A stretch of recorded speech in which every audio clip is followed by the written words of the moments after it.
a kingdom forged in fear. The early life and rise to power, a cradle surrounded by steel, birth, and upbringing in a world of conflict.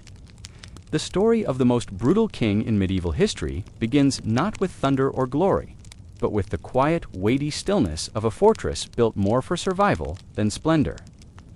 High upon a windswept hill, where trees stood crooked and gnarled from years of enduring bitter storms, a gray stone keep cast its cold shadow over the landscape below. The walls, thick and without decoration, had been constructed to resist sieges, not to host banquets, and it was here within these fortress walls that the child who would grow to become one of the most feared rulers in history first opened his eyes to a world already brimming with danger and expectation. He was born into a time not of peace, but of perpetual unrest. The kingdom that would one day bear his crown was fractured by rival claims and ceaseless warfare. Nobles jockeyed for land, for alliances, and for power their loyalties. Shifting like sand underfoot, bloodshed was not an anomaly, but a language spoken in raids. Skirmishes and quiet assassinations behind the walls of manors for the royal house into which the boy was born.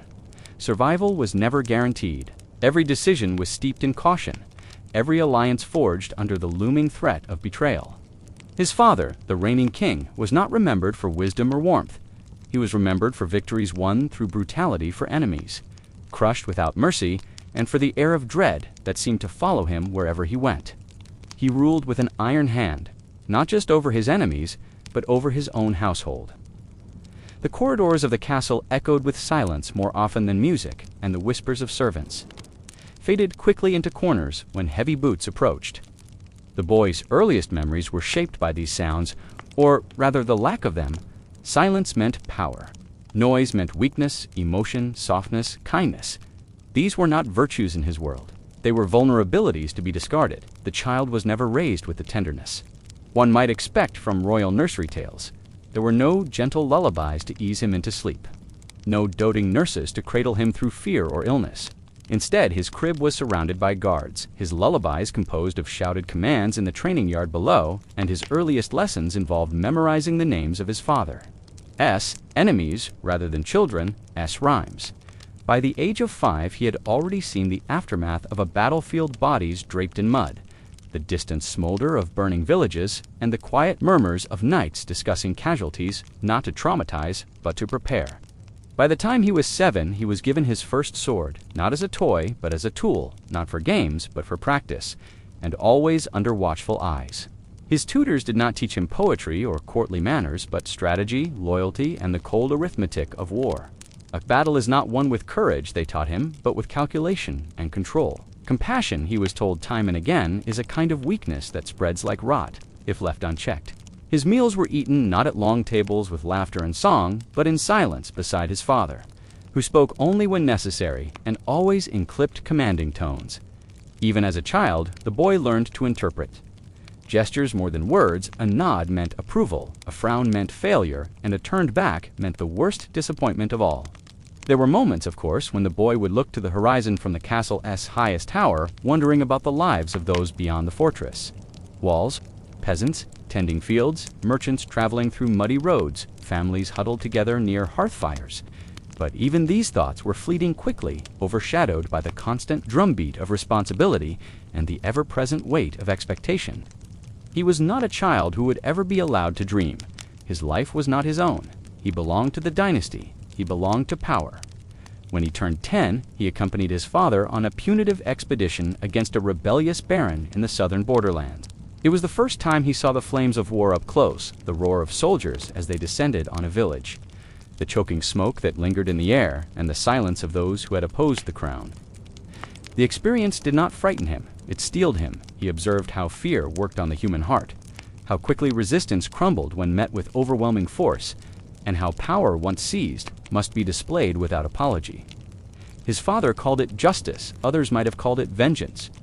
The boy took note of the difference and understood that in the realm of kings, such words were fluid. That same year, his mother passed away, a quiet, unremarked death in the midst of so much conflict. No great mourning was held in public, no lavish ceremonies arranged. Her body was placed in a modest tomb, and her name was spoken. Only once more in court before being tucked away into memory. the boy felt something, then a flicker of emotion, that he did not yet have the language to name. But he remembered it stored like a shard of glass buried deep beneath layers of armor. That quiet loss would become one of the last soft things he would ever carry. As adolescence approached, the boy became a young man molded in the image of his father. Reserved, disciplined, ruthless when required, he rarely smiled, and when he did, it was more out of calculation than joy. He had learned to read the moods of men, to sense weakness in the hesitation of a knight's voice or the trembling of a messenger's hands. He had learned that leadership was less about charisma and more about the maintenance of control through fear, through surveillance, through punishment that left an impression not only on the guilty, but on everyone who bore witness. By the age of 16, he had led his first military campaign, a minor one intended more as a test than a necessity. Still, the decisions were his, and he made them without hesitation. When his advisors counseled leniency, he chose discipline. When they recommended caution, he demanded speed. When the campaign ended, his enemies had surrendered or fled. And his own troops, many older than him, began to murmur. Not just respect, but unease. He had proven himself a commander, not with flamboyant victories or rousing speeches, but with cold logic and a refusal to flinch. It was not long after that his father fell ill. Slowly, quietly, the old king's health deteriorated. There was no dramatic collapse in the throne room, no gasping farewell, just an increasing frailty that crept in like winter mist, soft and inevitable. And when at last the old king breathed his last, there was little ceremony, the court barely changed, because by then, all had already begun to defer to the son. His reign, though not yet crowned, had already begun in the corridors of silence and obedience. The boy, now a man, stood before the throne, not as a prince eager to inherit glory, but as a sovereign already accustomed to power. He did not tremble, he did not weep. He took the crown with both hands and placed it upon his head, with a calm that unsettled even those who had watched him grow. And in that moment, a kingdom held its breath, not in celebration, but in quiet apprehension. This was not the beginning of a golden age. It was the dawn of something far colder, far more calculated. And the world would soon come to understand that while his father had been feared in his time, this new king, this young man raised on silence, war and stone, would be remembered not just for what he ruled, but for how deeply that rule would scar the memory of his realm. He had not been born cruel, but he had been taught that cruelty was survival, and from that seed the most brutal reign in medieval memory would begin. Young King's clutch, loyalty based on punishment and steel. The new king had not yet warmed the throne when the rumors began. Again, some within the cold stone corridors of the castle, others among hooded travelers at distant taverns, men who had waited to see if the boy matured into a king, would stumble or shy at the smell of power, if his crown would weigh too heavily upon a still young head, if he could be bought by mercy or lulled by hope. But the kingdom would soon discover that there would be no such wavering, no such weakness, and no going back from the course he had already begun along even before the coronation oil had dried who had served his father were. Stripped of titles or lands, summoned to court, and then never seen again. Others went missing on the roads between castles and estates messengers. Rode, back empty, and the court soon learned that survival under this new regime would not require tradition or blood, but blind obedience and absolute loyalty. And Short Sword's punishments were not debated. They were administered instantly without appeal. Entire villages could have half their crops taken in levy for failing to muster troops on command, and the men that administered these decrees did not wear burnished armor or bright heraldry that his presence may be upon them at a time of their choosing. Without warning, his visits unexpected, his inspections surprise, and his questions direct and absolute, the sound of hooves coming in the dark, came to be a dreaded word more than one of rejoicing. And many villagers would grow silent. Instead of exposing themselves to even a careless word that were free from local lords, this force that began small would grow into an elite branch of enforcement, quiet, disciplined, and spanking merciless. They would be sent ahead of him into provinces or behind him into riotous towns, not to fight open war but to cut off threats. Before they could gather into shadows that moved quickly and surely without banners or war cries, only purpose, lay a bed unseen by anyone but always felt it described that even light from the torches was muted. When he moved, that dogs ceased their barking in his company, and that children born on the day that he became king cried harder and longer than other children these stories. were not official, not written down into text, but they circulated from person to person, taking shape, like smoke that is never there but never absent. Either S presence overshadowed larger, more unavoidable, not just a man, but a shadow cast over all things.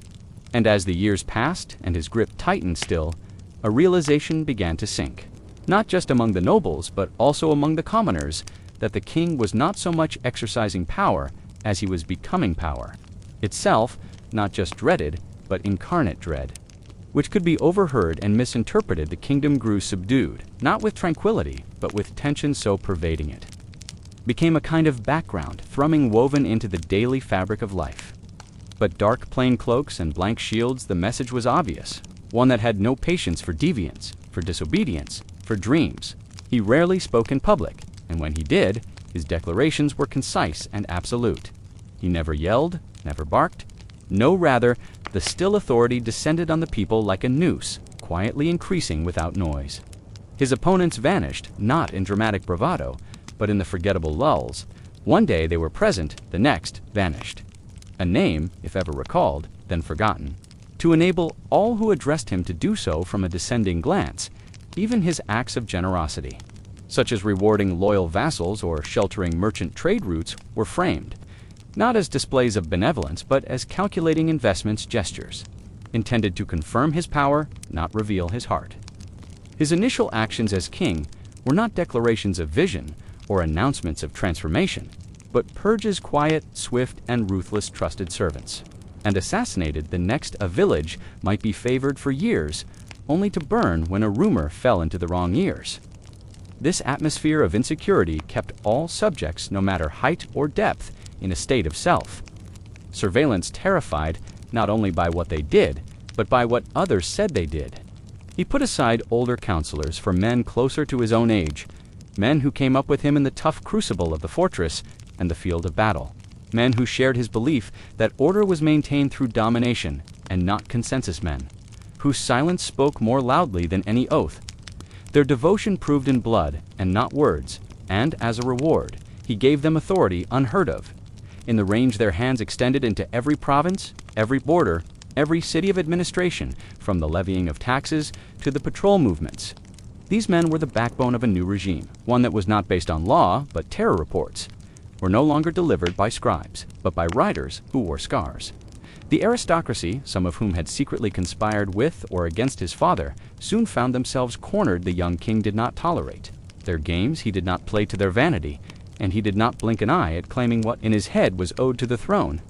Disputes over land were decided with steel, not paper, and more than one count or marquise was invited to court, only to be informed that their land was now under crown administration, their sons held as hostages in the capital, their banners rolled and supplanted by the king's own emblem, carved into stone, not painted on cloth. The king rode often in those early years, not to be seen by his people or to be worshipped, but to remind them. At court he was a presence, both immediate and distant, sitting on councils, but rarely speaking, observing banquets without participating, and repelling flattery, with a look his throne raised, slightly higher than before, a small architectural adjustment that yet served. What made his rule so tyrannical, so existentially terrifying, was not the scope of his control, but the randomness of his punishments. There were no boundaries. There were no codified code that could be referred to, no safe behavior that would guarantee survival. A lord might be rewarded. One week the king had also begun to reform the army. Though the core of his army remained unbroken, he began conscripting a second force of soldiers, who served him, and no one else, trained in solitude, quartered in barracks. And yet, despite it all, the kingdom started to calm. Bandits disappeared off the highways, tolls were collected. More consistently, border raids folded without bloodshed, and the harvests even improved a bit under the harsh regimes. Now established commerce, picked up though heavily monitored, and missives from foreign kings, began to come graced not with scorn or thinly veiled disdain, but with guarded respect. A fear hidden in diplomacy. Ambassadors did not come to depose his rule, but to come to acknowledge it, if behind the smiles they wore quaking dispatches for their own kings at home. He had captured no one's affection, but he had clasped the kingdom's neck. Among the people, as tales begun not of what he did, but of his demeanor, of the way it seemed that he knew things before they happened. How his gaze made men of steel tremble, and how he walked the halls of his castle late at night when the rest of the court. This was only the beginning of his reign, and already the kingdom had changed. It breathed differently, it moved more reluctantly, it spoke more softly, and in its silence the young king and the realm was only beginning to understand what that would truly mean: an empire of silence. How law and fear replaced loyalty, as his initial years in power became seasons, and the seasons became a rhythm of quiet mastery. The king began to look beyond the exterior machinery of authority to something deeper and more enduring. He had asserted his strength through force, had demonstrated his arm through purges and patrols, and had made himself a presence which no man in the kingdom could ever forget. But he knew that swords rust and soldiers die, that fear, while it had power over the short term, needed shape and form if it was to survive the test of time, step and decrees written on stone tablets set up in village squares. In plain words, villagers learned to commit the speeches of royal clerks to heart traders, memorized tax edicts word for word in alehouses not out of devotion, but because, to quote inaccurately, as to incur scrutiny, and scrutiny could bring about death in his kingdom. But on schoolbook covers and on corners of town parchments, it had become a mark, not of pride of them, calling themselves spies, all of them introducing themselves as working in the law, and working in the law, they worked for the king. Glimpsed only fleetingly, if at all, some said he paced the lower corridors of his castle at sunset, alone, barefoot. Without disturbance, others that he slept no more, that his mind remained constantly watchful, listening ever for treachery, plotting ever for revolt, which never came, and no one dared. Ask them, some said that those who did would never be heard from again, or if they were, that they returned, muttering their eyes, distant their allegiances, absolute. But of endurance, something ever-present, always watchful, his name no longer needed to be said, it was just understood. When the clerk tapped his quill, when the constable stood wordlessly on the marketplace, firewood but to leave them bereft of cover to those who would risk plotting watchtowers were raised on hills. Where formerly festivals had taken place, now silent cold observers of fields and thought, and to never presume to jape or jest in the presence of power, their daughters were not taught for diplomacy, but for neutrality, soft voices. Cast eyes down and a talent for knowing when to hold one's tongue. Alliances were formed, not out of ambition, out, over the sky, until there was no light remaining and only darkness. What had begun as an exercise in mastery had evolved into something else, a culture created by silence, by observation, by the conscious wrinkling of speech and spirit into forms. Sanctioned and predetermined, but out of invisibility to rise too quickly, was to be noticed, and to be noticed could mean death. Even years later, even if it came in the guise of a letter stamped with the royal mark and nothing else, edge, when the distant rumble of hooves made mothers hurry their kids inside. But of many cents, a message which reached everyone from the peasant to the priest. The law is the king, and the king is the law.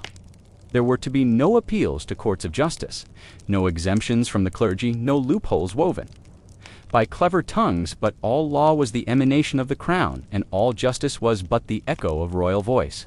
And so he turned to the unseen tools of control, the weapons that had no blood or fire, but that could keep generations in bondage. Without recourse to naked force, he remolded the councils by starting by removing those who still thought law was to be applied for justice, instead of replacing them in those rooms with men who viewed law not as a shield, but as a sword, not as a guide, but as a wall. These new counselors were scholars, yes, but not of humankind or mercy. They were trained in code and precedent, in finding the slimmest creoles through which power could be poured and sealed. He created a new doctrine, not heralded, but issued step by this transformation. Did not provoke protests, at least not openly, for, at this point, the kingdom had learned that loud voices were soon silenced, sometimes permanently, sometimes only as they were reminders. Even the church itself was being brought into this new order. Though once independent, its bishops and abbots were long chosen from noble lineage, and those families now resided in royal shadow. Priests watched priests, spied on sermons, copied and sent to the capital for sanction, and any mention suggesting opposition or heaven.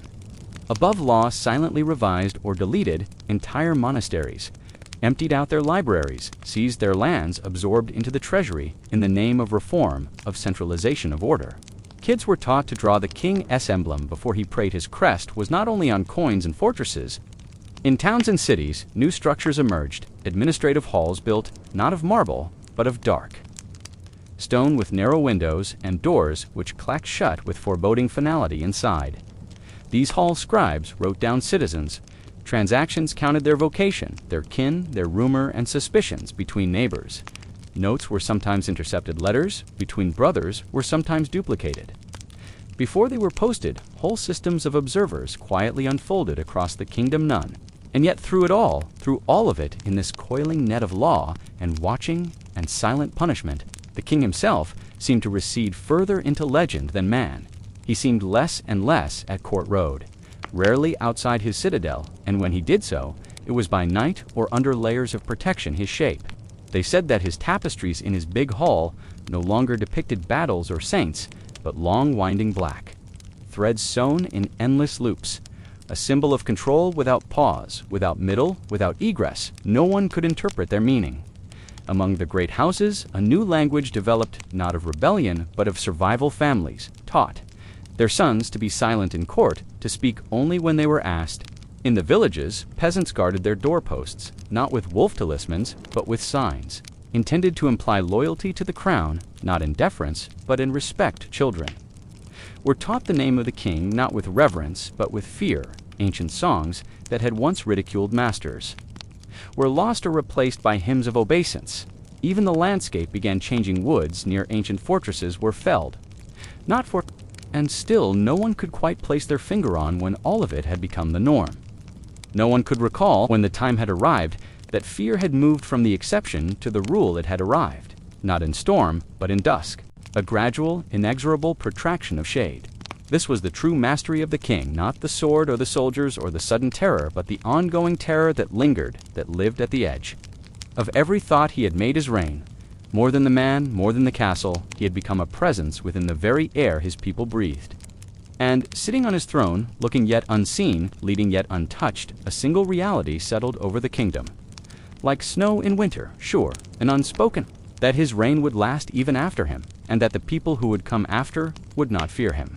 Not just for what he had done, but for what he had made them be. The shadow beyond the throne, fear that outlived the crown. There is a silence that is not born from peace, but from fatigue, from fear, so old and so heavy it no longer booms, but hums quietly on the shoulders of the living. Quietly, but inexorably crushing it, is a silence, built not of quietness, but of obedience.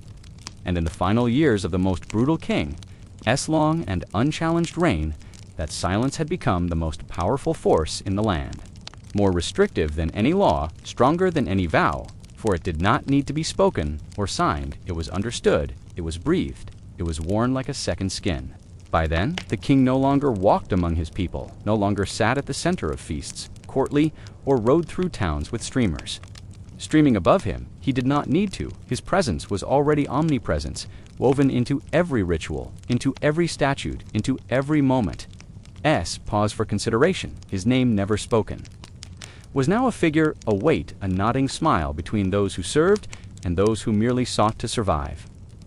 His face adorned not only in portraits but in the bearing of every official, in the silence before judgment had been passed, in the manner every child was taught to speak softly and bend his head. He had lost his role as a ruler in the outdated mode. He was now a template estate, the kingdom. No longer cared about what the king said or what the king did, because they already knew or believed. They knew, and that was enough to guide them more effectively than any army could the laws he had originally inscribed no longer needed to be enforced by men with swords. They were now carried in the minds of the governed and but out of fear that at any moment a letter might arrive, or a question be asked, or a disappearance be seen. And so they toiled not to set up their own rule, but to maintain his maintaining. His order, as if it were a sacrosanct thing, as if change could bring wreckage, or worse. Observe his ministers, reciting his likes, his dislikes, his silences. They came to predict his reactions, not through instruction, but through the accrual of years of remaining alive on a beat learned by those closest to danger, alone. Customs handed down from generation to generation, as though they were the way things were meant to be. That witnessed everything, though he never left his rooms, of the justice that arrived untried of the soldiers, who marched at night and carried no banners, of the children who vanished after speaking the wrong words, of the farmers who planted Extra rows for fear of running short of quotas of the noble sons who were taken into court and never heard from again. In his inner circle, even his members who had stood by him in his boyhood no longer regarded him as a man, but as a presence, as something so large to be doubted and so intimidating to be familiar. He spoke seldom, and when he did, his voice was low, soft, and without emotion, his words chosen not to inspire or to move, but to end meetings. His look alone could silence rooms to guide policy to end careers. With not a word written, there were months whole in which nobody dared to say that they had seen him. And yet his will was followed to the letter, but of the space he left an emptiness so large it could never be filled.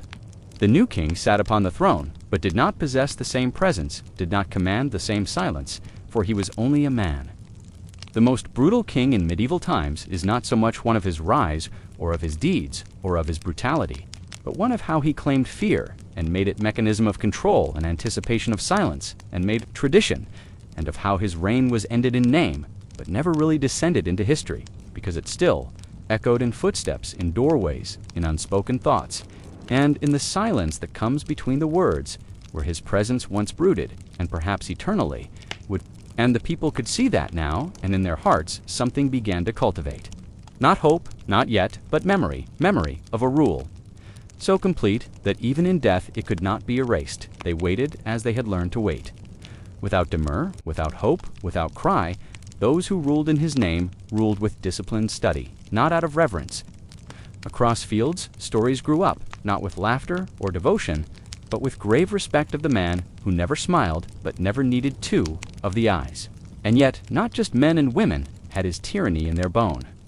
It was locations too. Towns no longer draped with celebrations fields where dances had been forgotten and substituted by drill bridges built wide enough for royal patrols to cross. Without restraint, churches adorned with his crest along the crossroads that did UN curve for landscape. But to go near towers where watchmen stood silently unnamed, the land itself had begun to resemble. The man who ruled it severe, efficient, without waste, without curve.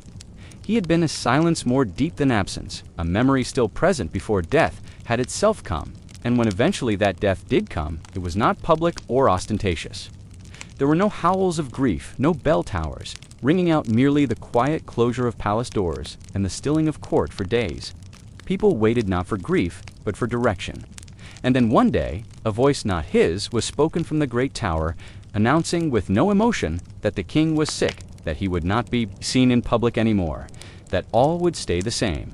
And so it did, because change itself had long ago been forbidden and feared and forgotten, and whether the king was alive or dead meant nothing, because his life had long since moved on from living in his body. His voice, the clutches of mortal death. The years passed with the same rhythm. New laws passed with his signature still in place. New penalties ordained without hand to be seen. New judgments delivered without question. Nobody inquired from whom the commands had emanated. Since everyone assumed they had emanated from him, even after he was gone, and eventually even the need for his name, decreased, replaced by gestures and inflections and titles, a mention of the king could only have one meaning, and that was enough. When his death was finally announced, no date was fixed, no grave was opened, no monument built. There only remained a still message that the crown had passed and the kingdom would go on, and it did, with no rebellion, no relief, no celebration, but with only a deeper stillness. A longer quiet, as if the people were afraid that even to speak of his death might somehow bring him back to life. And so his legacy was breath of silence, of how a kingdom came to speak less to dream, less to desire, less and to fear, not only punishment, but the very concept of being observed. He had designed a system in which the worst a man could become was conspicuous, and in doing so, he ensured that his authority would stay in every village, in every house, in every house, in every mind, long after his flesh had returned to the earth. In the halls of the palace, his image was removed, but the wall where it had hung stood empty, a blank face behind, which no other would ever be hung, a reminder, not of the man himself, and thus the story of his reign was over, and the kingdom still knelt, still bowed, still breathed, as if he had seen, as if the shadow, at the rear of the throne, had not shifted, but had altered form, and in that shadow his power remained, ashes on the horizon. The campaign that changed the world, the spark that lit the iron fields, rebellion in the borderlands? The kingdom had experienced fear long before the king raised his first standard before his name. that was not yet inscribed on stone and uttered like a prayer rich in fear. But fear dwelled always within the hearts of men, not within the earth itself. It was something acquired, something inherited through tale, through glances, through ages.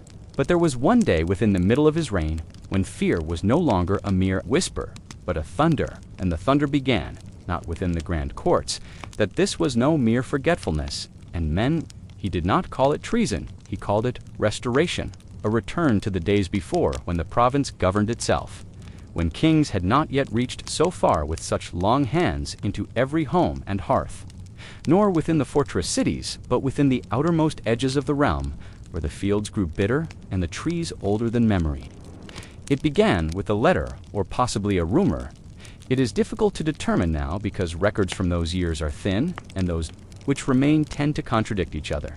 But all attest to the fact that the southern marches had grown turbulent, that the barons who ruled there by royal commission had already begun to speak, more persistently of discontent, not in seething rebellion, but in resignation.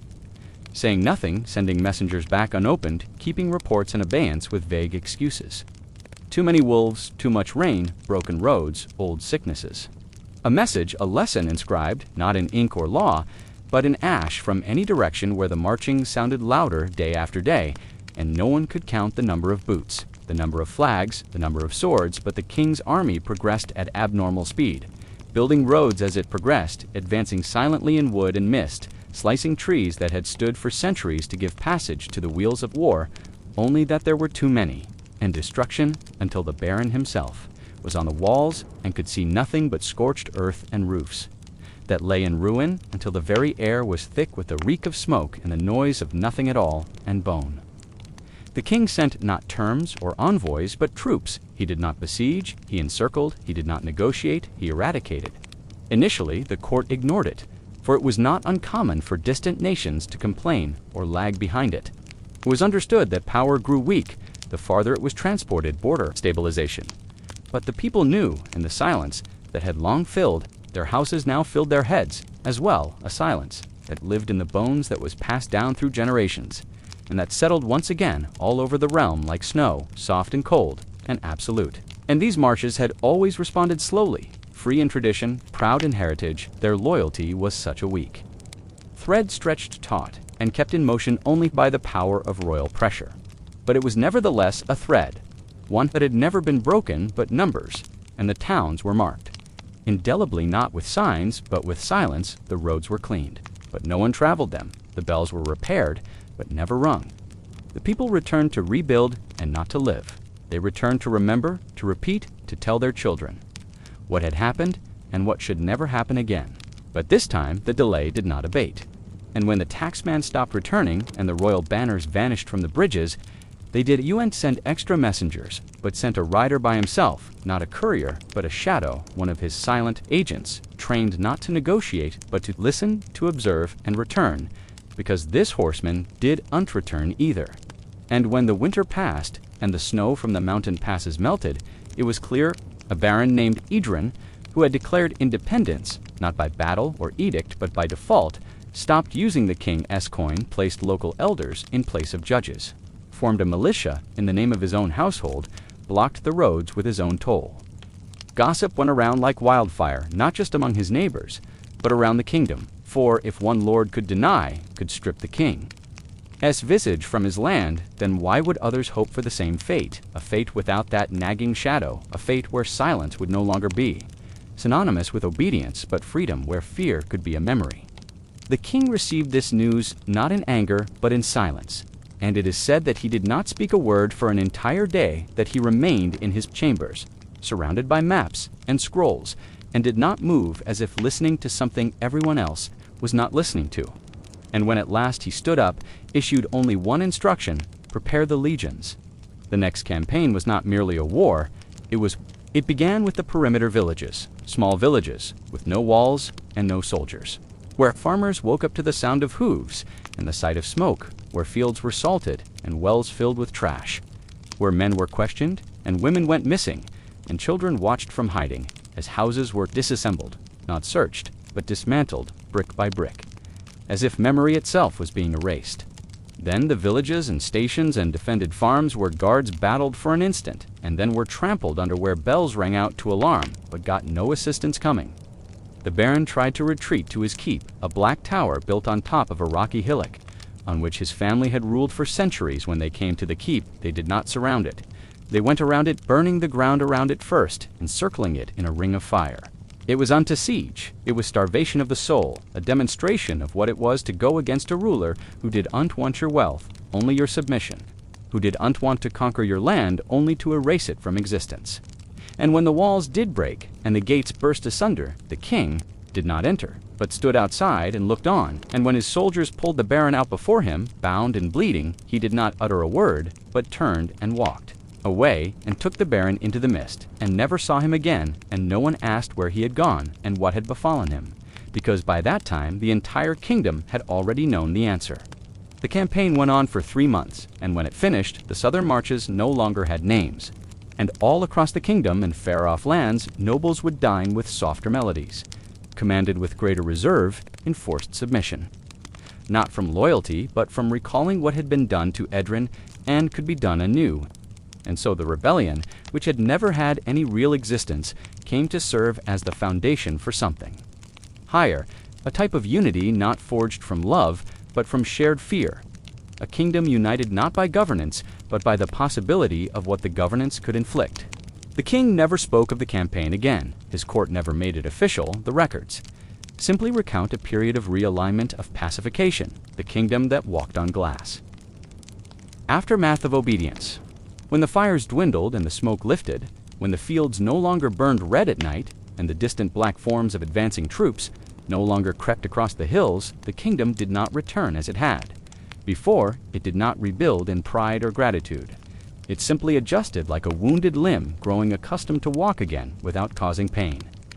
The campaign had been won, but no one celebrated it. Not openly, not with joy. It was a lesson so profound that even those who were not sliced by the blade could feel its edges softly upon their skin. In the grand manners, Hall's voices dropped in tone feasts. Were it curtailed, music sounded more muted, not by command, but of course by inclination. Courtiers, whose forefathers once boasted their blood, their domains, their patronage by the crown, now spoke in measured terms with the finesse of a surgeon selecting a blade. They spoke not of loyalty, but lived it in gesture, in ritual, in the trivial, everyday actions that defined their place within the king's sprawling silent palace, and those who were not so readily adaptable were discovered solitary, not scolded, not penalized, merely forgotten in the passage of time. In their outlying provinces, local lords re-swore their vows. They inserted lines of exaggerated fervor into them. They replaced the royal crest on their walls with larger, more tinsel ones. They commissioned paintings of the king, though he never entered. Their halls and hired poets to write verses in his name were filled with implicit references to divine wrath, to obedience as holy duty, to quiet as virtue. Monks wrote of the king not just as kin, but as instrument of divine chastisement. A man whose justice did not issue merely from law, but from fate. They had seen what happened when earthly rebellion met heaven. Because they were commanded, but because it provided them with a sense of security. And when the soldiers rode through, nobody questioned their authority. They would pass the bread and bow and watch them ride off relieved, not because they feared being punished on the spot, but because they were to be watched was to lose everything. Wrath, and now, they moderated their sermons to suit the world as it was, and not as it should have been. King demanded it, but because his memory had done so, the silence of his judgment had replaced debate with prudence, discussion with ritual, and even policy became a choreography, a slow dance with each step, patiently chosen in order to preclude missteps even when unseen, though he would never see them. The closer a fellow was too, because before the marches the king had ruled by presence, by deed, by seen command. But afterward, he ruled by memory, by absence, by the lingering realization that punishment did not require warning, that rebellion had no size too small to be put down, that even thoughts posed danger. If they crossed too far beyond the boundaries of tradition and obedience, did not require understanding, but merely repetition, and the more in the distance his soldiers receded, the more intense the memory of their march, the more sacred the ritual of fear. The marches, the more loudly he proclaimed himself an adherent, not because he was, but because he knew what befell the man who raised a doubt, or worse still, raised no doubt at all cloak, and not even know. It was there a kingdom that tiptoed tenderly on its own soil, speaking softly past the cracks in speech, where truth might slip through, and plugging them up with ritual and rhythm and the endless quiet accounting of survival. In border courts where foreign ambassadors rode in freely, there was a shift in mood. Treaties were signed with shaking hands. Ambassadors now bowed lower and arrived. If the earth itself had swallowed the tension and now breathed it back out with each season, and perhaps it was unto the climate, but the mood, perhaps it was the way the sun seemed grayer behind, the curtain of remembrance, the way trees no longer rustled happily but grumbled with fear, the way rivers once moved more slowly and roads turned longer not by distance but by mood, bearing more gifts with lengthier apologies for perceived offenses, even kings and queens from distant lands whose armies numbered in the tens of thousands. Now addressed the brutal king, not with contempt, but with a cautious respect, not out of respect for invasion, but respect for proximity. For what had happened in the marches was no longer perceived as an isolated campaign. It had become a symbol of what he could do, and symbols lasted much longer than soldiers. Unmoved, and yet all within them changed advisors. Now hesitated twice before speaking, stuttered before offering opinion, and when the king arrived, stood, not out of duty, but as if the very ground compelled it. None referenced the marches, and yet every decision, made every law, past every glance, exchanged between ministers, carried its echo. Priests, too, felt the tremble run through their church's sermons. And to the common people, the memory of the marches transformed from legend to ritual candle burning. Not out of hope, but out of protection prayer. Not in the name of peace, but in the name of permission.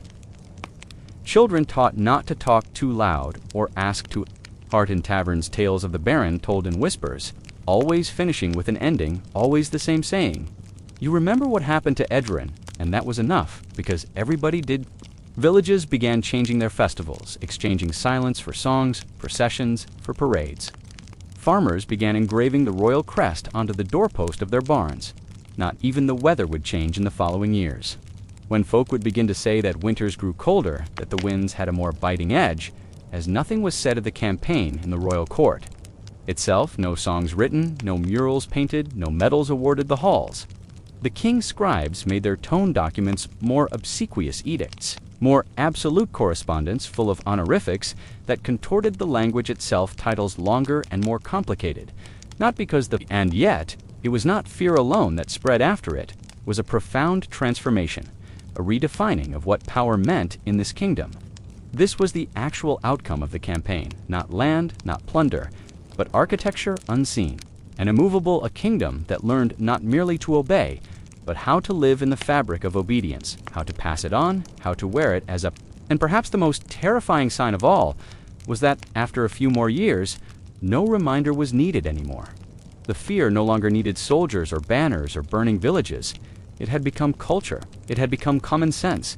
It had become comfort for, in a world where safety was bought through stillness and stillness was bought.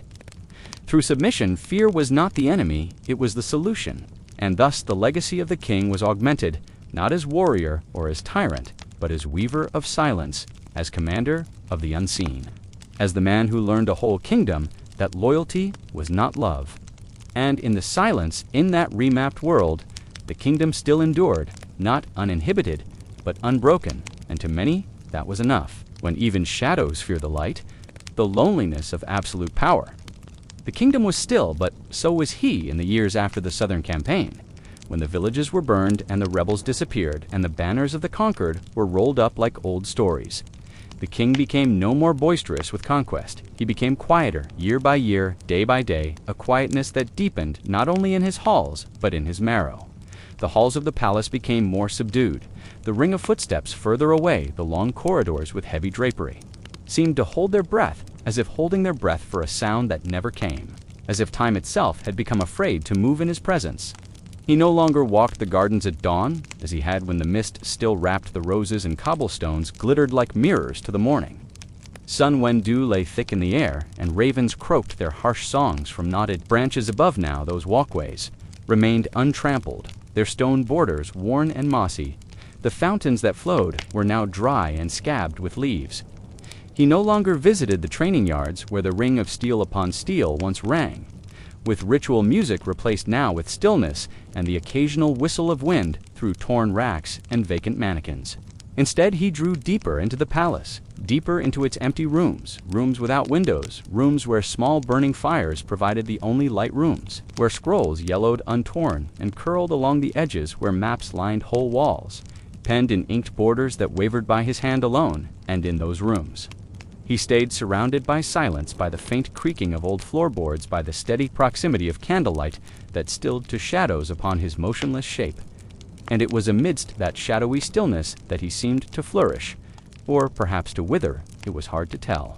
Those around him, those few, whose loyalty had not been shaken, or lost, or rendered null and void, continued to speak of a man, whose back remained unbent, whose face never became sour, but whose presence no longer belonged to the world that he once ruled. They spoke of an eye that lingered too long, of silences that were choices, and of hands once mighty and crisscrossed, now still folded gently in his lap for hours.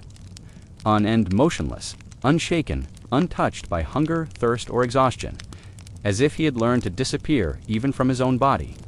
Read figures, he read lists, he read sealed reports impressed with wax seals which no other could break. He read missives brought from the edges of the kingdom, collected by unseen hands and sorted. By unseen minds, he read migration patterns, names of travelers. The shipment dates, the destination of whispers and thoughts before even becoming actions. He mapped them not as a king, but as something else, as an intelligence, in flesh, one which had learned not only to command, but to foresee. Once, he had been feared for his sharpness, for his clarity, for the way his questions sliced through pretense and laid. Exposed on the ground, nothing but truth.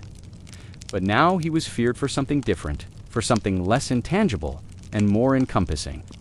For his absence of presence from the pulse of life, for his becoming something besides a human being, something more similar to a statue, formed out of bone and memory, unyielding and pale, standing always in the area where warmth once resided. The servants grumbled of nights when lights never went out in highest towers of doors, opening without sound of hooded figures, moving through corridors known only to those who had waited on the throne for decades of guards, not commanded to look, not commanded to listen, not even to breathe hard in the presence of the invisible. For now, loyalty no longer demanded action. It demanded nothing. It demanded stillness and blindness and the quiet of the tomb, but above earth and alive. The way that his voice, that was once so keen now, spoke only in half murmurs, if at all, the way that his shadow seemed thinner in the light of the lamp, as if the air itself was beginning to forget that there had ever been a man within this form of power and fear in which documents were read and signed, without question, and where the actual floor seemed to dampen sound, so that nothing clanged, and nothing was left, and nothing mattered, except that it was done. It was said that in those hidden away many hours he did not sleep, that he read, but not histories or stories or philosophies. Others claimed he had ceased to rule a kingdom, and had begun to take possession of it, to run through its veins like blood, to drop into its corners, like dust to occupy its air and its silence and its eyes. And yet, even in this mastery, even in this entire game of command and fear, there were signs not seen but felt, not declared but divined, the way that his eyes now lingered too long on the flame of the candle, or on the piece of stone between his chair and the wall, but there a question of what precisely he had gained, and what he had lost, a question nobody could pose and nobody could answer, and perhaps not even he himself could name. He began to show up less, to speak less, to write less, and yet his will was not less, though not less strong. It filtered through others, through symbols and rituals and submission habits that had been grooved into the kingdom, like grooves in weathered stone. And even when he did not stir, the world curved around him, as if his presence itself was gravity itself. But maybe it was this very lack, this flawless control, this quiet, that was his cost. Because there is a kind of fear that keeps others quiet, and one that keeps the self quiet, and in creating a world where no one had the courage to test him, he also created a world where no one dared approach him, where no one was able to remind him of what he used to be, where no one could touch the space in him that still might have registered the touch of morning air, or the taste of laughter, or the delicate exhilaration of not knowing. He had spent his youth amidst the chaos of swords and fire, in the rumble of battle and the roar of flags that stood above storm-swept fields, in the grim reality of enemies and the gentle duplicity of friends. But now, in the peace of his triumph, in the late afternoon of his unopposed ascendancy, There was only repetition, only process, only the creak of the same footsteps. Again, every day, only the whisper of wind behind closed windows and the muffled murmur of courtiers, too afraid to cough in his ear.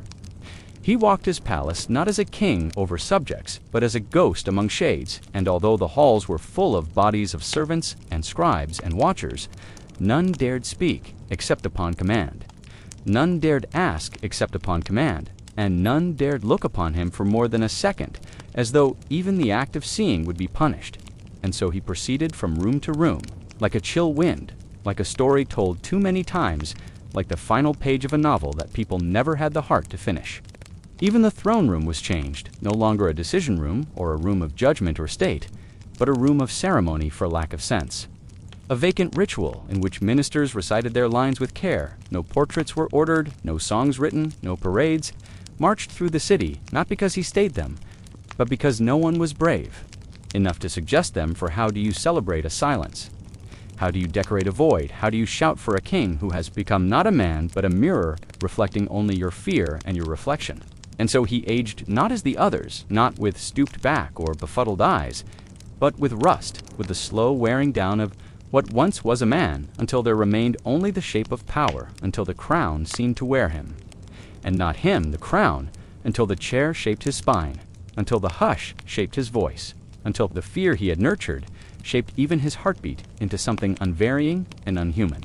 He was the same regime he had previously governed, and though the world continued to kneel and bow and whisper his name, in fear there was no longer a king to listen, but the remembrance of what was but the ghost of a shadow, stretched long and thin across the stone, and perhaps in darkest hour of darkest place before dawn, as very first light there still lingered within him a question unvoiced, unshaped, unthought. And so he sat slowly breathing, watching quietly, ruling without movement, and in that quietness, perhaps, finally, even he began to wonder what it was like to be feared by all, and not known by any, not even by himself, when even shadows fear the light, the loneliness of absolute power. The kingdom was still, but so was he in the years after the Southern Campaign, when the villages were burned and the rebels disappeared, and the banners of the conquered were rolled up like old stories. The king became no more boisterous with conquest. He became quieter, year by year, day by day, a quietness that deepened not only in his halls, but in his marrow. The halls of the palace became more subdued.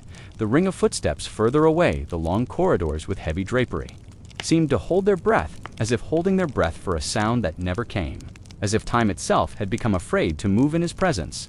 He no longer walked the gardens at dawn, as he had when the mist still wrapped the roses and cobblestones glittered like mirrors to the morning. Sun when dew lay thick in the air, and ravens croaked their harsh songs from knotted branches above. Now those walkways remained untrampled, their stone borders worn and mossy. The fountains that flowed were now dry and scabbed with leaves. He no longer visited the training yards where the ring of steel upon steel once rang, with ritual music replaced now with stillness and the occasional whistle of wind through torn racks and vacant mannequins. Instead, he drew deeper into the palace, deeper into its empty rooms, rooms without windows, rooms where small burning fires provided the only light rooms, where scrolls yellowed untorn and curled along the edges, where maps lined whole walls, penned in inked borders that wavered by his hand alone, and in those rooms he stayed surrounded by silence, by the faint creaking of old floorboards, by the steady proximity of candlelight that stilled to shadows upon his motionless shape. And it was amidst that shadowy stillness that he seemed to flourish, or perhaps to wither, it was hard to tell. Those around him, those few, whose loyalty had not been shaken, or lost, or rendered null and void, continued to speak of a man whose back remained unbent, whose face never became sour, but whose presence no longer belonged to the world that he once ruled. They spoke of an eye that lingered too long, of silences that were choices, and of hands once mighty and crisscrossed, now still folded gently in his lap for hours, on end motionless, unshaken, untouched by hunger, thirst, or exhaustion, as if he had learned to disappear even from his own body. Once he had been feared for his sharpness, for his clarity, for the way his questions sliced through pretense and laid, exposed on the ground nothing but truth. But now he was feared for something different, for something less intangible and more encompassing, for his absence of presence from the pulse of life for his becoming something besides a human being, something more similar to a statue, formed out of bone and memory, unyielding and pale, standing always in the area where warmth once resided. Went out in highest towers of doors, opening without sound of hooded figures, moving through corridors known only to those who had waited on the throne for decades of guards, not commanded to look, not commanded to listen, not even to breathe hard in the presence of the invisible, for now loyalty no longer demanded action, it demanded nothing, it demanded stillness and blindness and the quiet of the tomb. But above earth and alive, the servants grumbled of nights when lights never. But not histories or stories or philosophies, he read figures, he read lists. He read sealed reports, impressed with wax seals which no other could break. He read missives brought from the edges of the kingdom, collected by unseen hands and sorted by unseen minds. He read migration patterns, names of travelers. The shipment dates the destination of whispers and thoughts before even becoming actions. He mapped them not as a king, but as something else, as an intelligence in flesh one, which had learned not only to command, but to foresee, in the grim reality of enemies and the gentle duplicity of friends. But now, in the peace of his triumph, in the late afternoon of his unopposed ascendancy, there with only repetition, only process, only the creak of the same footsteps. Again, every day, only the whisper of wind behind closed windows and the muffled murmur of courtiers too. Afraid to cough in his ear, it was said that in those hidden away many hours he did not sleep, that he read. Others claimed he had ceased to rule a kingdom and had begun to take possession of it, to run through its veins like blood, to drop into its corners, like dust to occupy its air and its silence and its eyes in fear, in which documents were read and signed, without question, and where the actual floor seemed to dampen sound so that nothing clanged and nothing was left and nothing mattered except that it was done. And yet, even in this mastery, even in this entire game of command and fear, there were signs not seen, but felt, not declared, but divined the way. That his eyes now lingered too long on the flame of the candle or on the piece of stone. Between his chair and the wall, the way that his voice, that was once so keen now, spoke only in half murmurs, if at all, the way that his shadow seemed thinner in the light of the lamp, as if the air itself was beginning to forget that there had ever been a man within this form of power.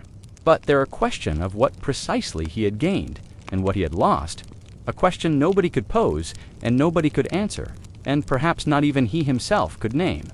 He began to show up, less to speak, less to write, lest, and yet his will was not less there, not less strong, it filtered through others, through symbols and rituals and submission habits that had been grooved into the kingdom, like grooves in weathered stone, and even when he did not stir the world, curved around him, as if his presence itself was gravity itself. But maybe it was this very lack, this flawless control, this quiet that was his cost.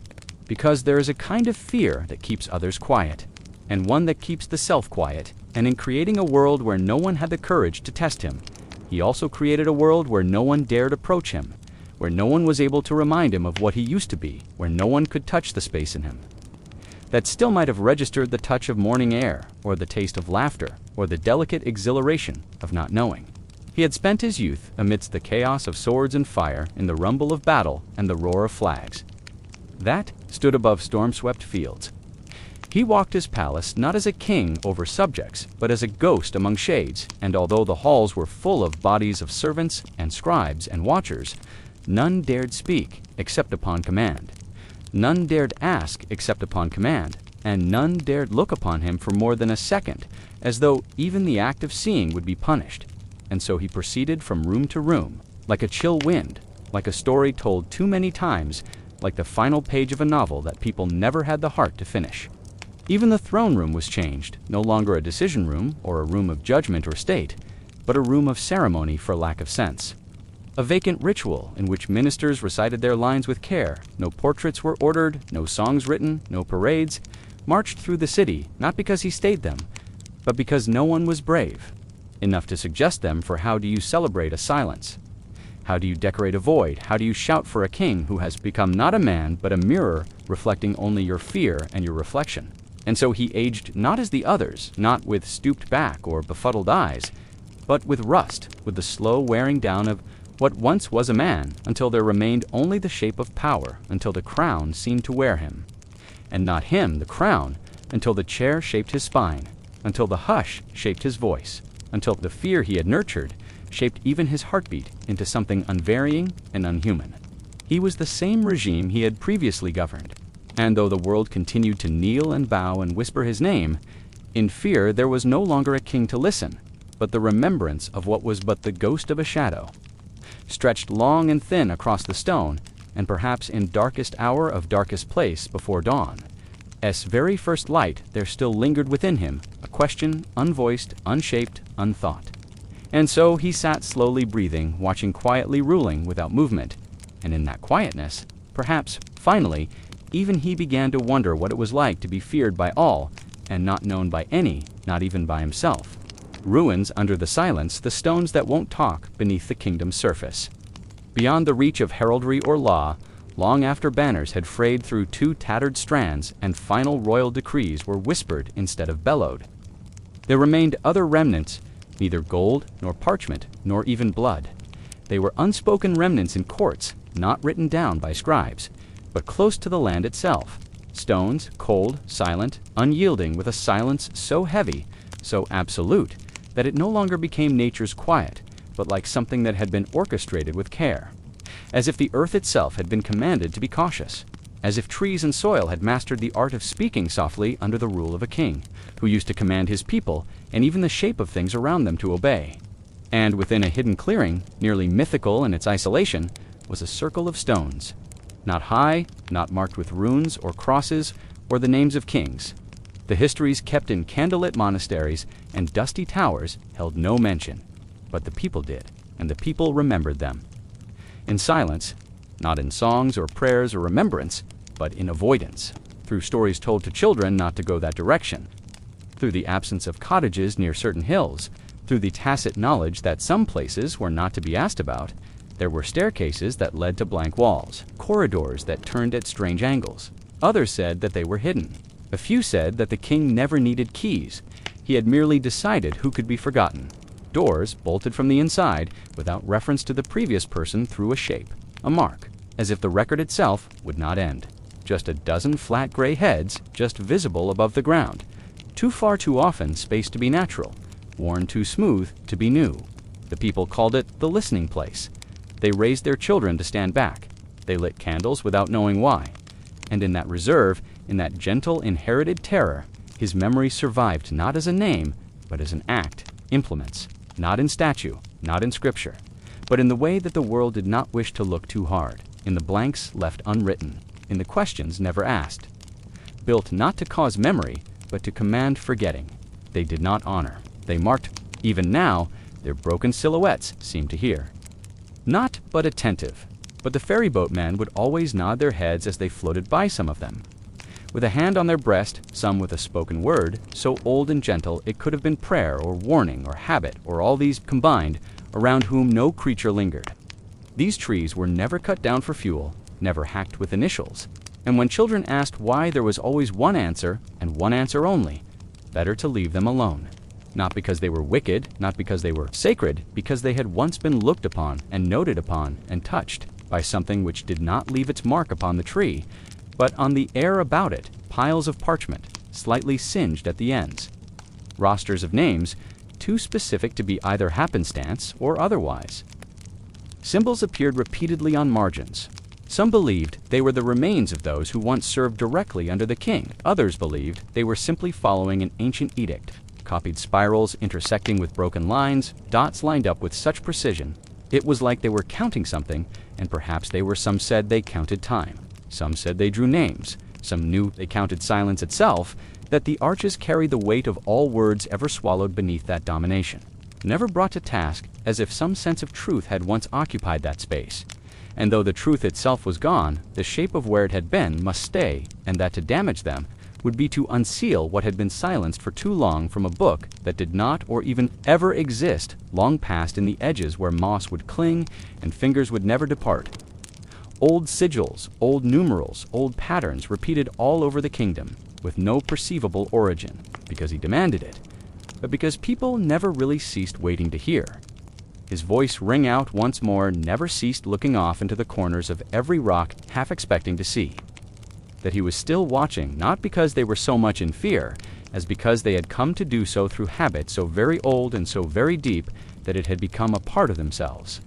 But with flawless regularity, always the same spacing, always the same angles, always pointing in directions no compass could understand, and never uprooted, not because land required so, not because law demanded so, but because long ago, a very long time ago, once such a mark had been protection, possibly, or ownership, or vigilance.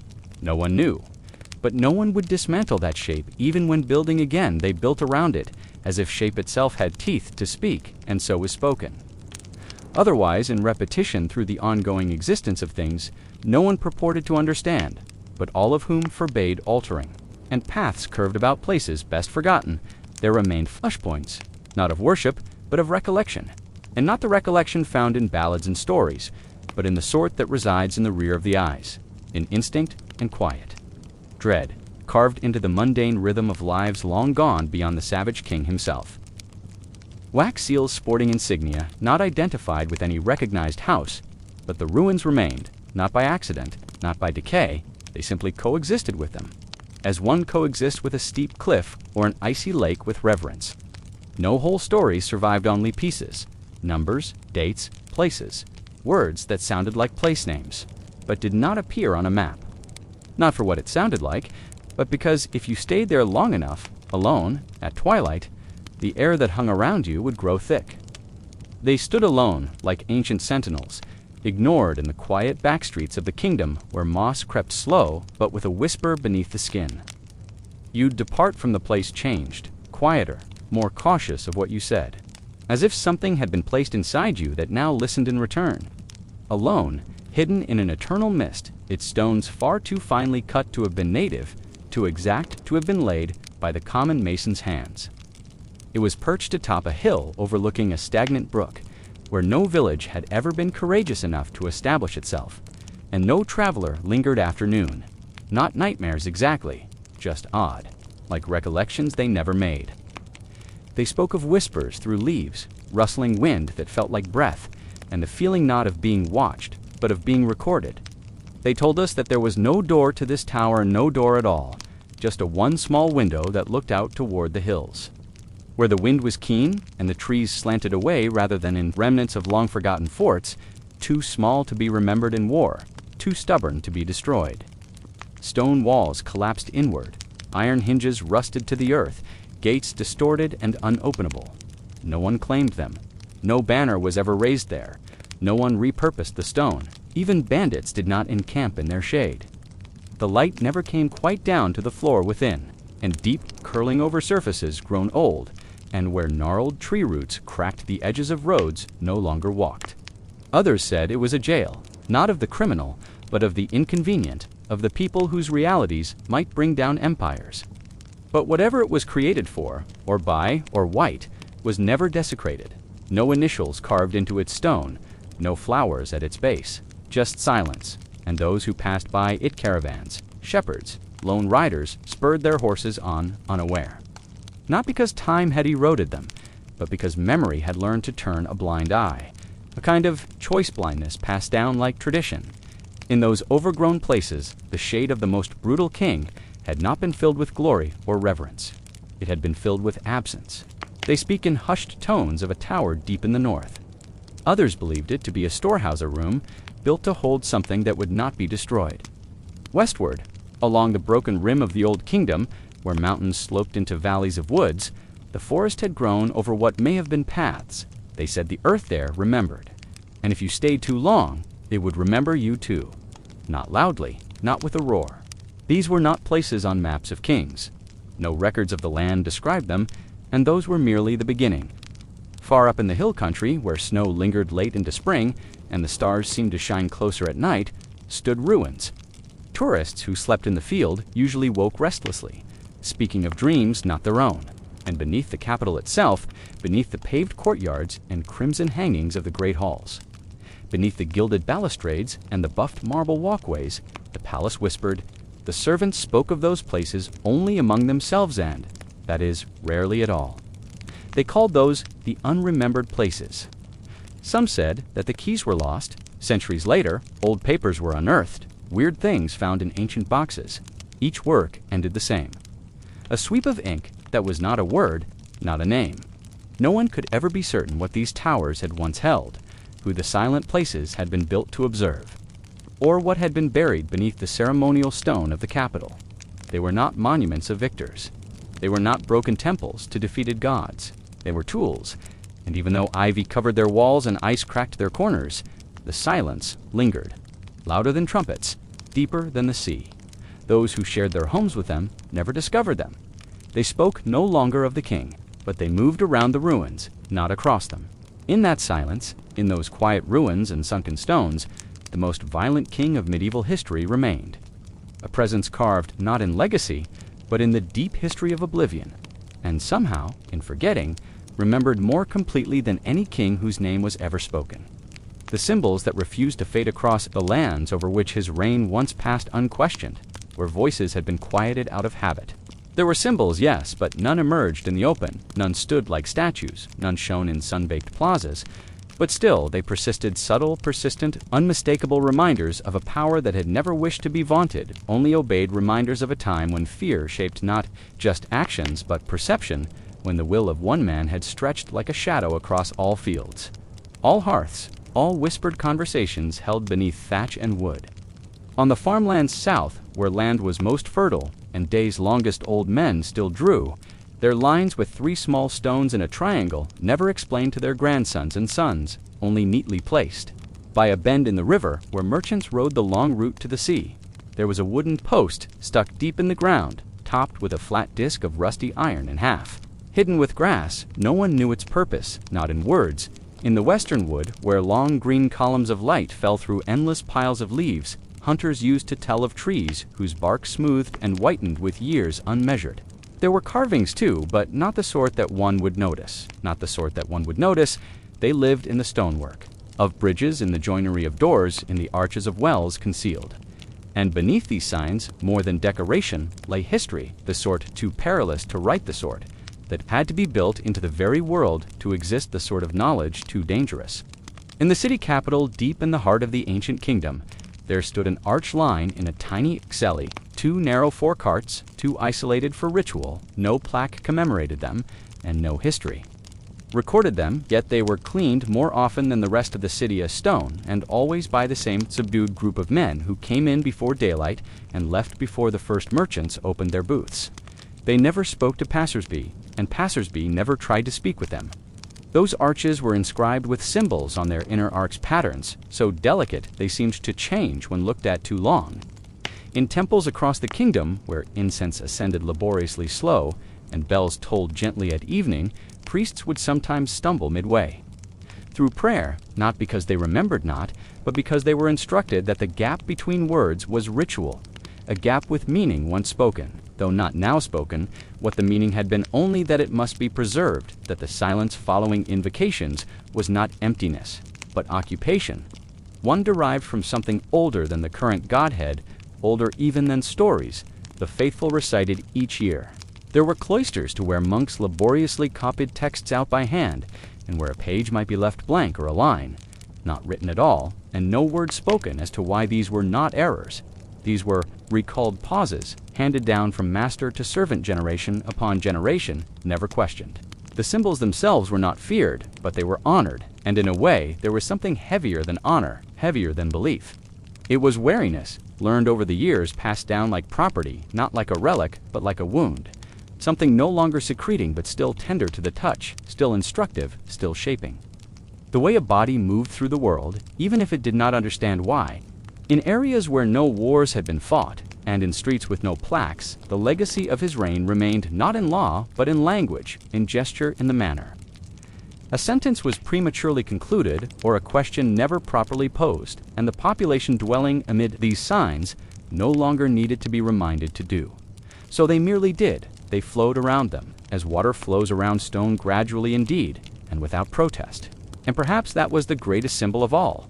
Not one cut into rock, or iron or paper, but one carved into the general rhythm of an entire realm, the tacit agreement to remember, without remembering to obey, without understanding to move carefully through a world still shaped by hands.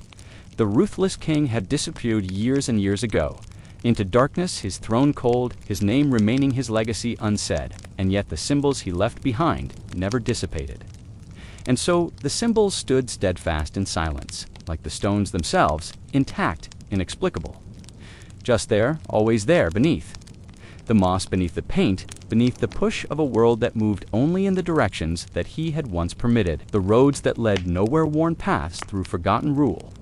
There are roads in the world which go nowhere, not because they come to the end of them, but because the memory of where they went has been eroded. Slowly, not by weather and time alone, but by mutual will to forget, and along the land once intimidated by the most ruthless king. Of medieval days, these roads remained twisting and narrow, dug deep into the land, like yesteryear. Scars, and although carts no longer thundered down their declivities and horsemen no longer thundered over their stones, they might still be found by those who sought diligently enough, by those who listened to the quiet between the trees, and to the whispers carried on the breeze through knotted hedgerows.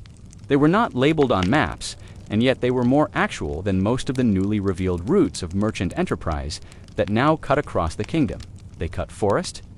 A blanket had been yanked between them and the sky. Some reported feeling watched. Others said they felt as if they had entered someone else's recollection, and could not the sense of something that was just out of reach, not so much a presence but an absence. So sharp it took on a life of its own, a kind of vacuum in existence, where something had stood or passed or ruled and never quite relinquished the earth it had touched leave until they reached a crossroads. A respite, a tree lying down at the proper angle, or the faraway rumble of a village fire spitting through twilight, and where cart ruts from centuries back still glistened with dew, though no cart had passed that way in anyone's memory. The farmers who dwelt nearby went longer routes, even when it cost them a day's journey, because something about the road never permitted them to feel dry, even in the height of summer, and they swore the wheels of any cart that went too close began to split by early morning next day, and always, the markers were discovered in sites where the roads seemed to split and vanish, and the children were warned gently, but firmly not to touch them, not to ask them, not to come again. Not because anyone could explain why, but because long ago someone had known, and knowing had cost too much, through marsh, through rocky hillside, without sense or reason, and though no traveler could describe what purpose they had ever been put to, there was always a sense that they had been used to something that once these roads had meant. Something profoundly and perilously to someone who had known how to use them, who had needed them in order to remain hidden and unseen, and known only to a select few. Others believed these to be the secret arteries of the ancient court, the hidden paths by which his will had moved from palace to province, from judgment to execution, from silence to silence, twisting in routes engineered not for trade or pilgrimage, but for control, for speed, for concealment. They passed through clearings where nothing bloomed any longer, as if the trees themselves had recoiled once from something that ran through them. They passed along the shores of lakes that mirrored the sky. They passed into areas where the birds no longer sang, and the foxes never made their dens, but with presence, with tension, with the gradual pull of moments that never fully lost their light. And all through the old kingdom that once bowed under the most sadistic king in medieval times. Those walls stood tall, not always proud, but always remembering travelers, who chanced upon these paths, would talk of the air shifting as they walked, of the noises of the world, muddling somewhat as though. And always beneath all of this, lodge empty since before memory officially began, no maps showed where it was, and yet shepherds and passers-by both knew to avoid the ridge where the roof had glowed once in slate. The walls in silence, and no witnesses only, walls to absorb and cling, and never speak of again. And no one who came too close spent the night not, and though the shops had altered and the faces were new, the buildings had not lost the patterns, the rhythms, the stillness which came before a command, the kind of command that changed a life with a nod, and where dust never stood still and never stopped drifting, as if time itself had frozen movement to hold, its breath waiting for something still ongoing, and despite the years, the door stayed closed. There was always a soft heat beneath it, always in silence to complete. Because it was prohibited, but because sleep never lingered near those pillars and dreams once they refused to let go, and grandparents and ancestors who lived under the long shadow of a rule that required discipline, not merely in words or allegiance, but in bearing in the way one stood, where one turned for how long one stared at a wall before glancing away were solid of pale green rock and covered in moss that grew in hard lines. Like writing too old to read, and the door had been stopped with iron pins, not by rot or time, but by will, and architects and masons that beneath many of these buildings, the foundations reached deeper than they needed to, that some of the walls were double. Thicknesses with hollow space between them that some staircases, when followed to the bottom, opened into doors that were not doors but rents in the world, covered with iron, and waxen terror that no tool would ever breach, not due to magic or curse, but because those who tried simply did not, without knowing why. In one village near the eastern cliffs, the people still lit a lantern at a fork in the road every 7th.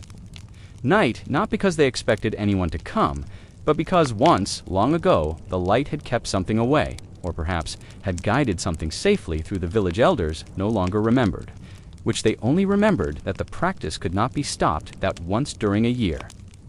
When the lantern had gone unlit, a sickness spread fast and strange, and the birds did not return until spring, but communicated in sign language throughout when creating certain scrolls. Even the oldest monasteries possess cloisters constructed at skewed angles, where the wind is heard louder and candles softer, as if the prayers once uttered there had not been intended for any deity. Deeper in the valley of chill mists, there was a road so faint it could be seen only at dawn, a strip of mossy ground, where no grass was ever able to grow. No acknowledgement of these roads, no decree prohibiting them, no maps delineating them, and yet the kingdom acted as if they were inviolate lines, drawn into the earth not to be crossed, not to be moved, and for all the transformations that accompanied new masters with new insignia and new regulations.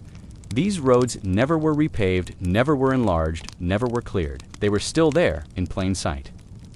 Evidence of a logic that had once ruled the kingdom from below, not above.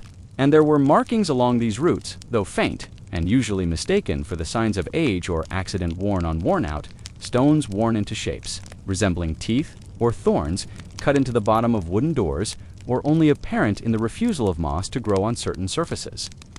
Each design exact, measured, duplicated in spots too distant to be chance, and too consciously located to be ignored. In the forest, far back, children sometimes found half hidden in the earth long iron, stakes with thin spires on top, so worn that they looked like bone.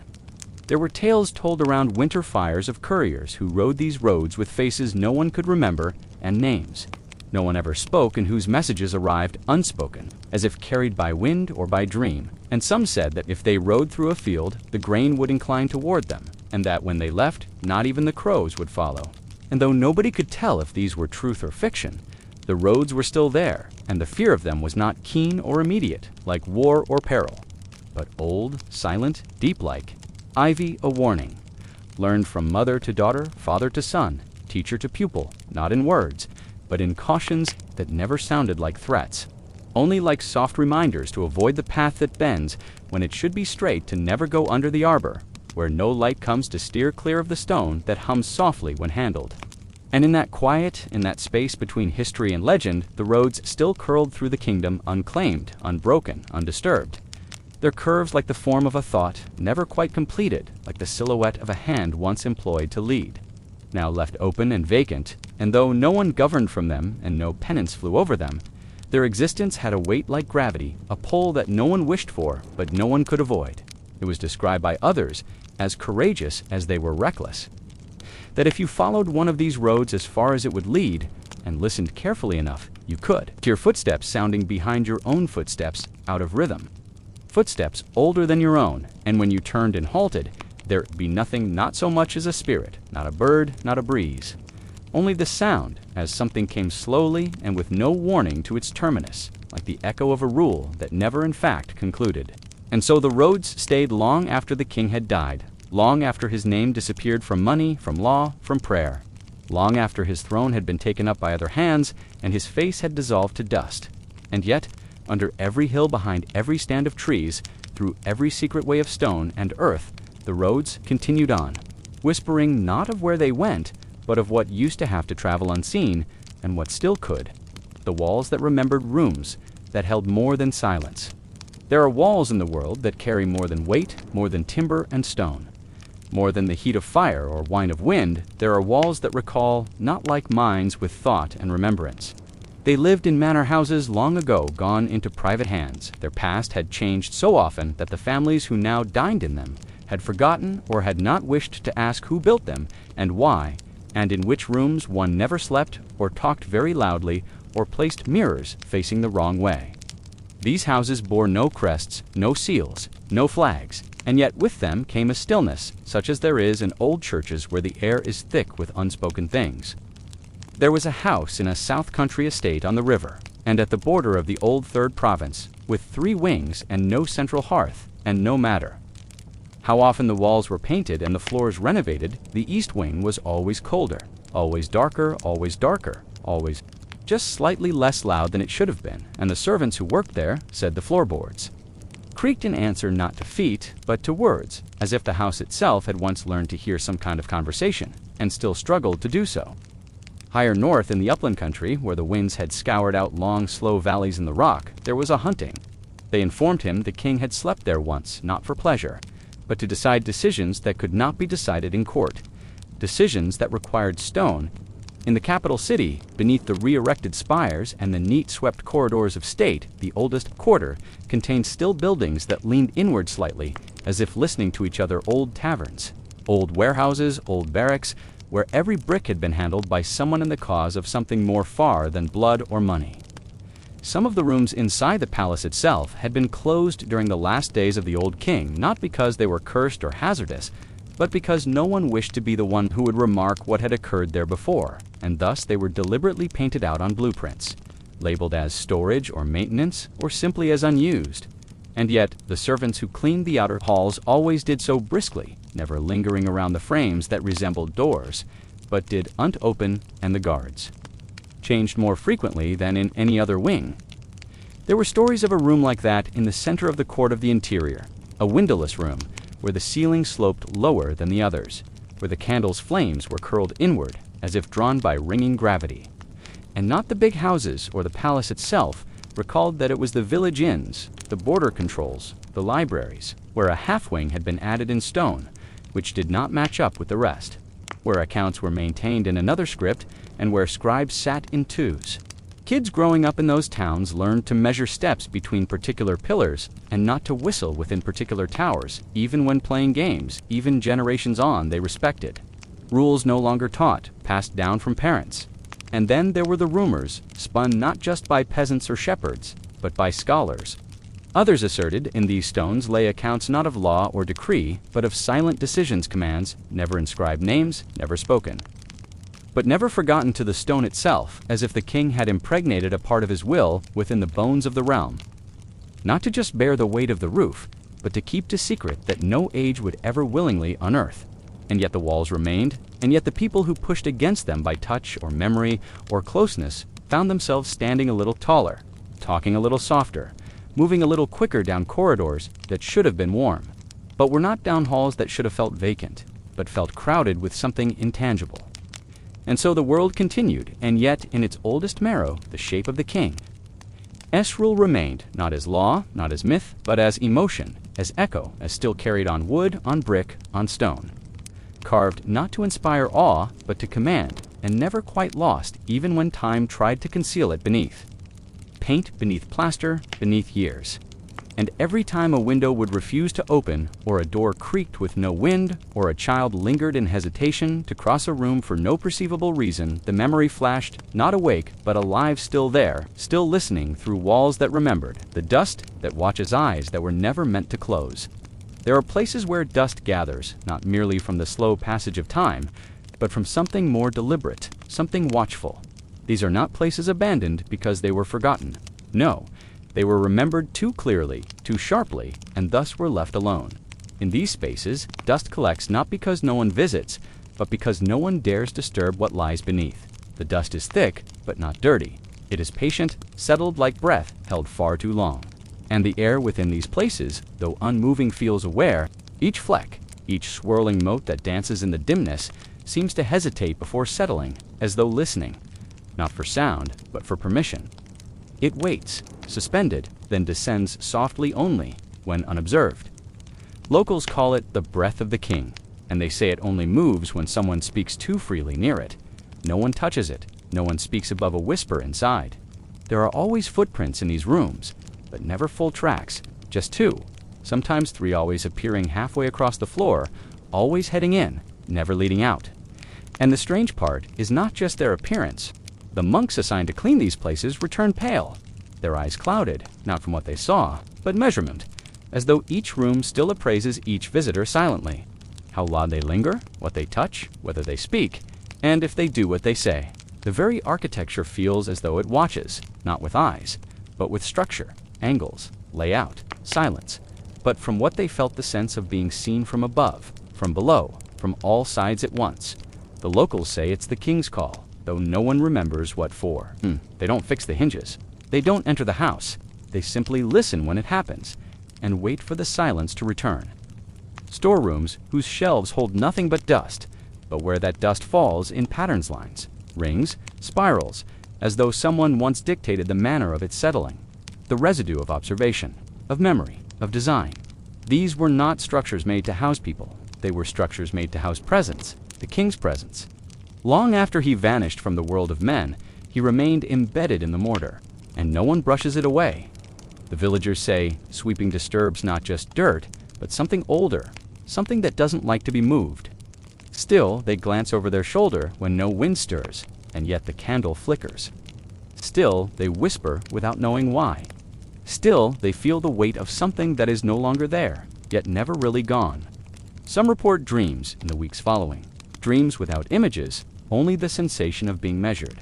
And so long as dust settles in the places shaped by him, in the hollows once filled with his silence, in the corners once designed to hear what should not be spoken, moss does not grow on particular stones, not because of shade or sunlight, but because those stones once bore weight. His weight, and nature remembers weight, just as people do. Old men tell children not to whistle near certain trees. Women teach their daughters never to carry mirrors past dusk, and every fire lit in a stranger's home is done with 3 breaths and 2 whispered words, though no one recalls what the words mean. They simply know to say them. It's that the dust remains undisturbed around them. If the print was made from above or below, or by memory itself, but in fear and habit, it's cold stone rising above the realm like a mountain that no one dared climb, yet all must respect, and if they do, their voice carries strangely, as though the room catches the sound and swallows it before it can echo, and shadow guardians of an order that demanded conformity, not through threats or proclamations, but through the invisible threads of expectation, because the throne stood empty, or the realm fell to chaos, but because the crown itself transformed into something far greater than flesh and blood. These are not ruins of collapse, but of removal, but within the very air that surrounded the palace, the whispering forests and the winding roads and rules. Followed not from understanding, but from ingrained habit and the quiet knowledge that to stray was to invite disaster. Not just the dust that lies on furniture and stone, but dust that lives in habit, in posture, in thought. Behavioral sediment, laid down not in years, but in generations. Dust formed by fear, by control, by the echo of eyes that once watched and never fully closed. A black stone estate, shaped like a keyhole doorless, roofed in silent slate, flanked by overgrown courtyards where no birds ever land. The walls sweat in winter and stay cool in the heat. Its doors open without resistance, but always reveal less than they should rooms with walls too close. Stairwells that turn back upon themselves, halls that go nowhere, of erasure. They are remnants left intact by fear rather than weather. Their walls are not broken, they stand in strange completeness. Their corners are too precise, their shadows too deep, their silence too heavy. Even the priests do not speak of them. Cellars not for wine, but for silence. Vaults whose floors slope downward, always downward, into rooms where the light from candles bends in ways that make shadows curl back toward the flame. If you watch too closely, the dust does not fall, but the unyielding order that held them all in place, that shaped their lives from cradle to grave. Not because they are sacred, but because they are saturated. Saturated with silence, saturated with memory, saturated with the heavy residue of unseen observation. They are marks upon the land like bruises hidden beneath clothing felt, not shown. It hovers, suspended in unseen tension, almost as if obeying a command long ago issued and never rescinded. It rests at the end of a path that no longer exists, overgrown by trees whose roots curl as if in avoidance. At the edge of that village stands a building, once a library, perhaps, or a record hall, or a listening post. No one is quite sure. Very fabric of the land, but in the quiet persistence of presence, the endless echo of a crown that needed no head and a weight that never left its windows are narrow, built more like arrow slits than openings for light, and its outer walls seem to absorb sound.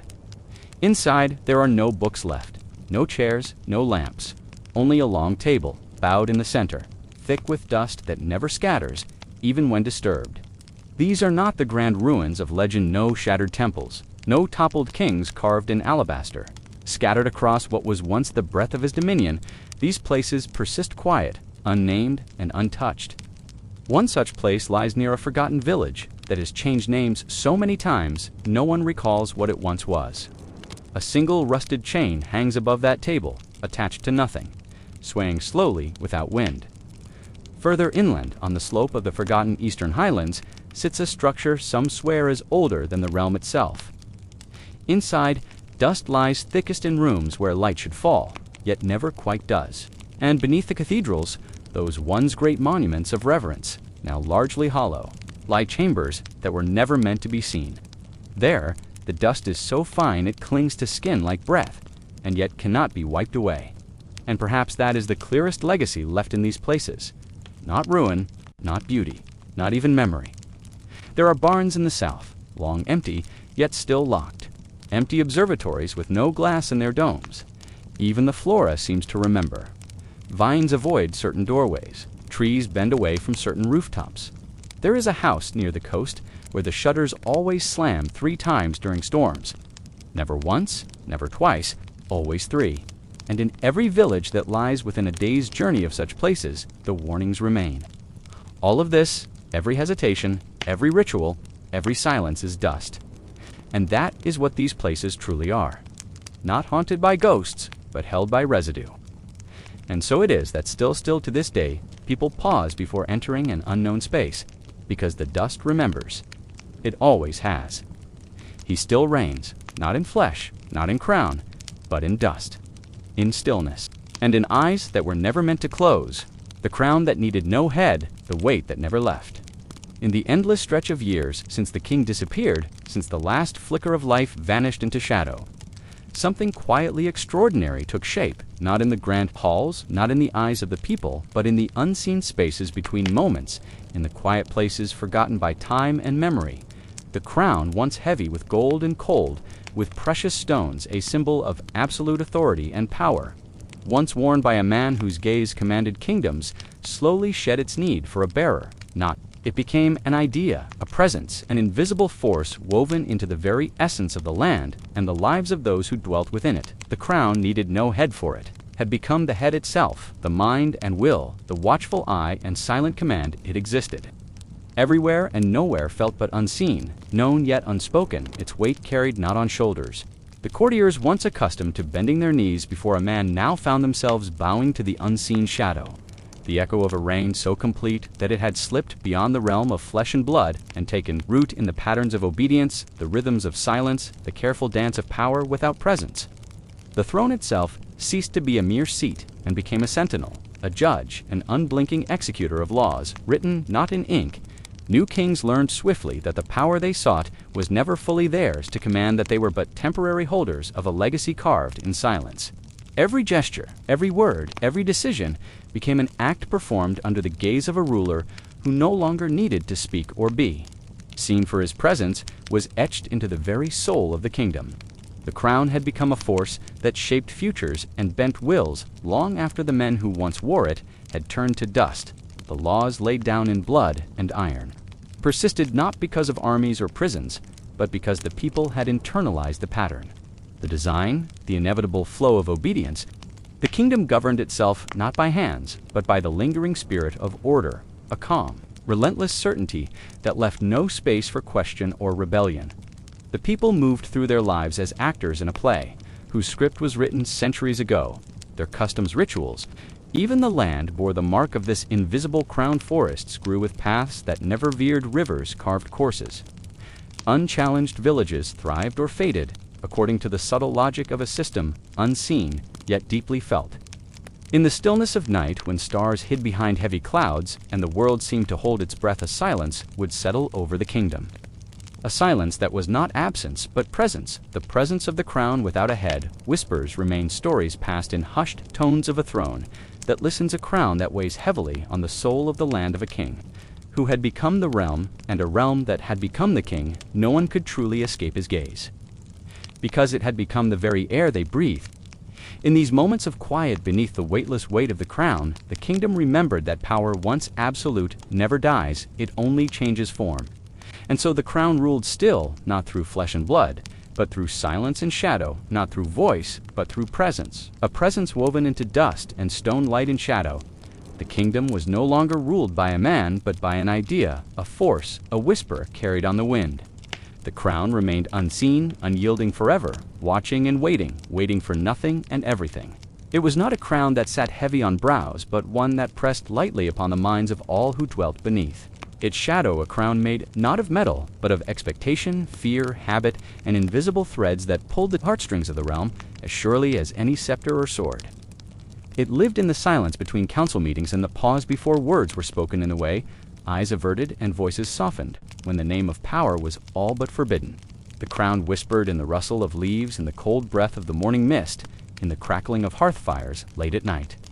It lingered in the footsteps of guards who patrolled corridors long after their shift had ended, in the folded hands of servants, who bowed not only to tradition but to the unseen gaze of authority generations were born beneath its shadow, and grew to learn that the true king was not the man who sat upon the throne. The fields yielded their crops not only to the seasons, but to the rhythm of laws laid down long ago. Laws that no one dared question, and customs that became as natural as breathing itself. In quiet villages, mothers told stories, not of heroes or battles, but of the importance of silence, of the value of obedience, of the unseen eyes that watched even when no one looked. And in cities, the courtyards echoed with the steady footsteps of citizens who knew their place, their roles carved as surely as the stones beneath their feet. No song celebrated the king, for his name was now a shadow, a breath, a shape felt but never seen yet.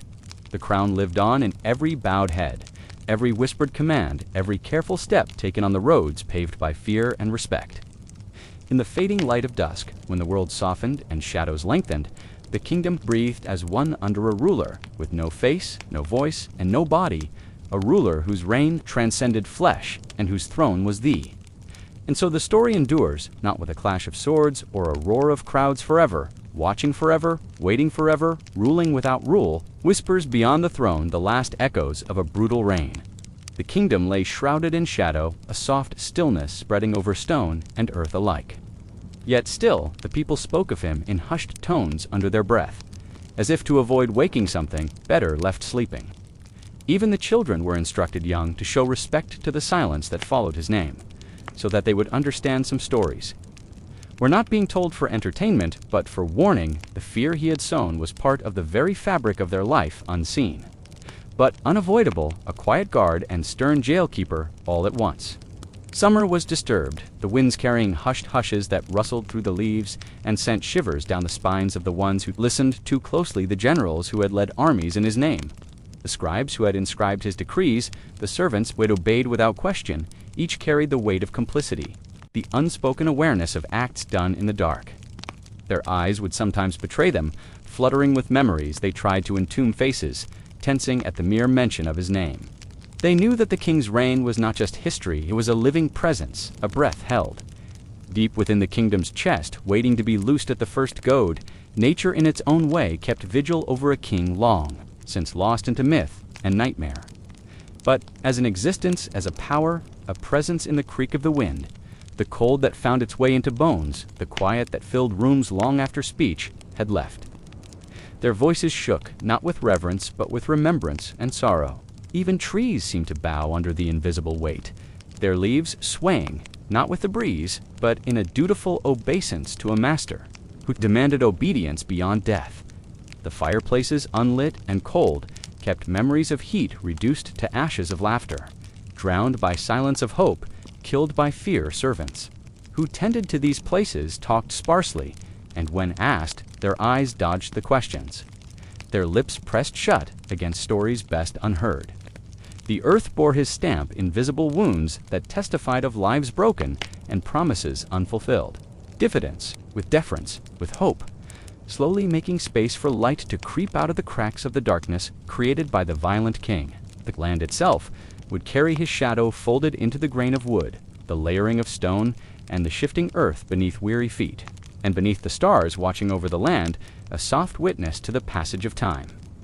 The kingdom breathed in the legacy of fear and endurance ready to face.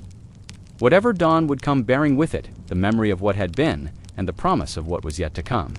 Whispers clung to the wind, stories were woven inside of dreams, and past and present danced a silent waltz of light and darkness bound. Forever, in the stillness between moments, it was a presence that neither lost nor receded, one that remained beyond the tentative limits of flesh and blood. Their stones carried secrets no chronicler dared to make spoken. Their towers pierced the skies like black fingers, reaching not for the divine, but for control. The great halls that had once rung to the clashing of steel now told only the whisper of remembrance growing pale like dust in a dying beam of light. And harvested children were born and grew. Stories were told, not always of the king, but of survival and resilience. But the terror remained in how the mothers held the children close in stories, told in half-whispers of eyes in the woods and feet that vanished at dawn. Winters bit with fierceness, as if echoing his frosty heart. Summers awoke with restless gusts that carried the whisper of distant wails. Autumns brought quietness that fell like a veil over barren fields and stilled homesteads. The citizens arrived to find light amid the shadows, to chisel out joy from the cold stone of memory, and to keep the flickering flame of strength, even as the echoes of fear lingered in the air like a far-off storm. The cruel king was dead, but the desire to survive remained. The kingdom narrated its own story, not of war and kings, but of those who had gone through the dark and chose to live their prayers, turned to silence their eyes onto the ground, as if fear weighed too much to carry beneath the high stone vaults. They imparted warnings covered in mystery teachings, veiled in silence. For in that recounting in quiet, there was survival, there was strength, and there was hope. The music became balm to heal the sores of the past, with sutures of rhythm and melody sewing fragments of a people coming to reclaim their world. Their sermons were words of forgiveness, but the hearts of their listeners were heavy with sins that appeared unredeemable, the stories of the wild. King lived not in word and book, but in the sigh of wind and the sparkle of stars. It seemed that the kingdom breathed in remembrance of them, holding it as a secret too great to tell and too precious to forget. The courtiers, who cowered before in fear, spoke now with cautious hope. The throne room echoed, not with commands, but with conversation loaded with silence and anticipation. They ruled with guarded gestures, and courts became places where whispers were more powerful than pronouncements, where eyes spoke secrets that lips did not dare utter, where respect and unspoken fear maintained order from fall. The earth seemed to lament or warn. The memory of the brutal king was ever a presence, cautioning and guiding, a shadow that educated in watchfulness, a silence that demanded respect. The kingdom was not merely spoiled in stone, but in the nerves of those who walked upon its roads, and create a life where terror had no dominion, where light could seep into the crevices left by darkness. The darkness of the merciless regime receded into the hum of ordinary life as the beats of hope and renewal replaced them. They were of a transformed kingdom, a nation that ventured into shadow and found strength there.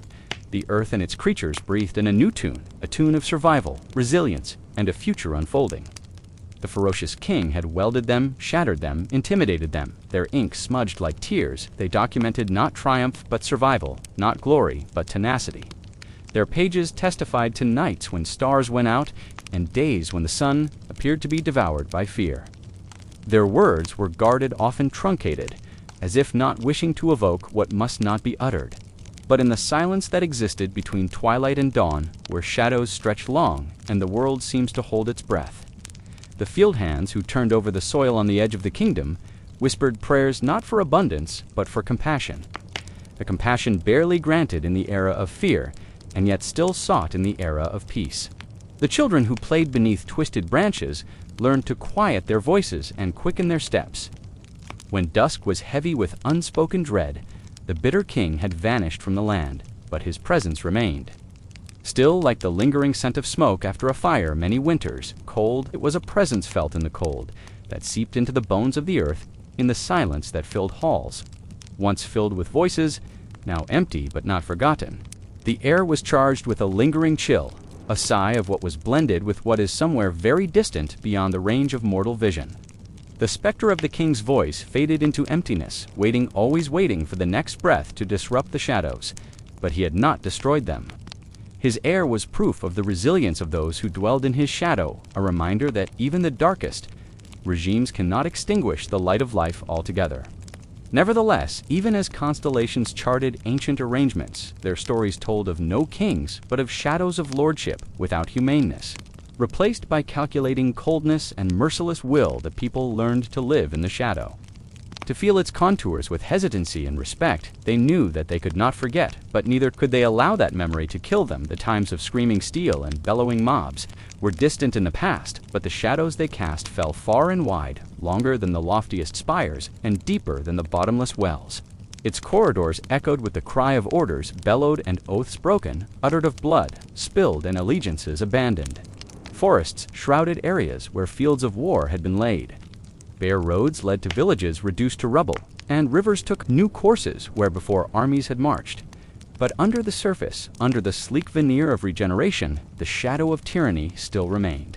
It was in the nervous glances that were exchanged in bazaars and the whispered advice of the wise in the trembling hands of those who dared speak too freely.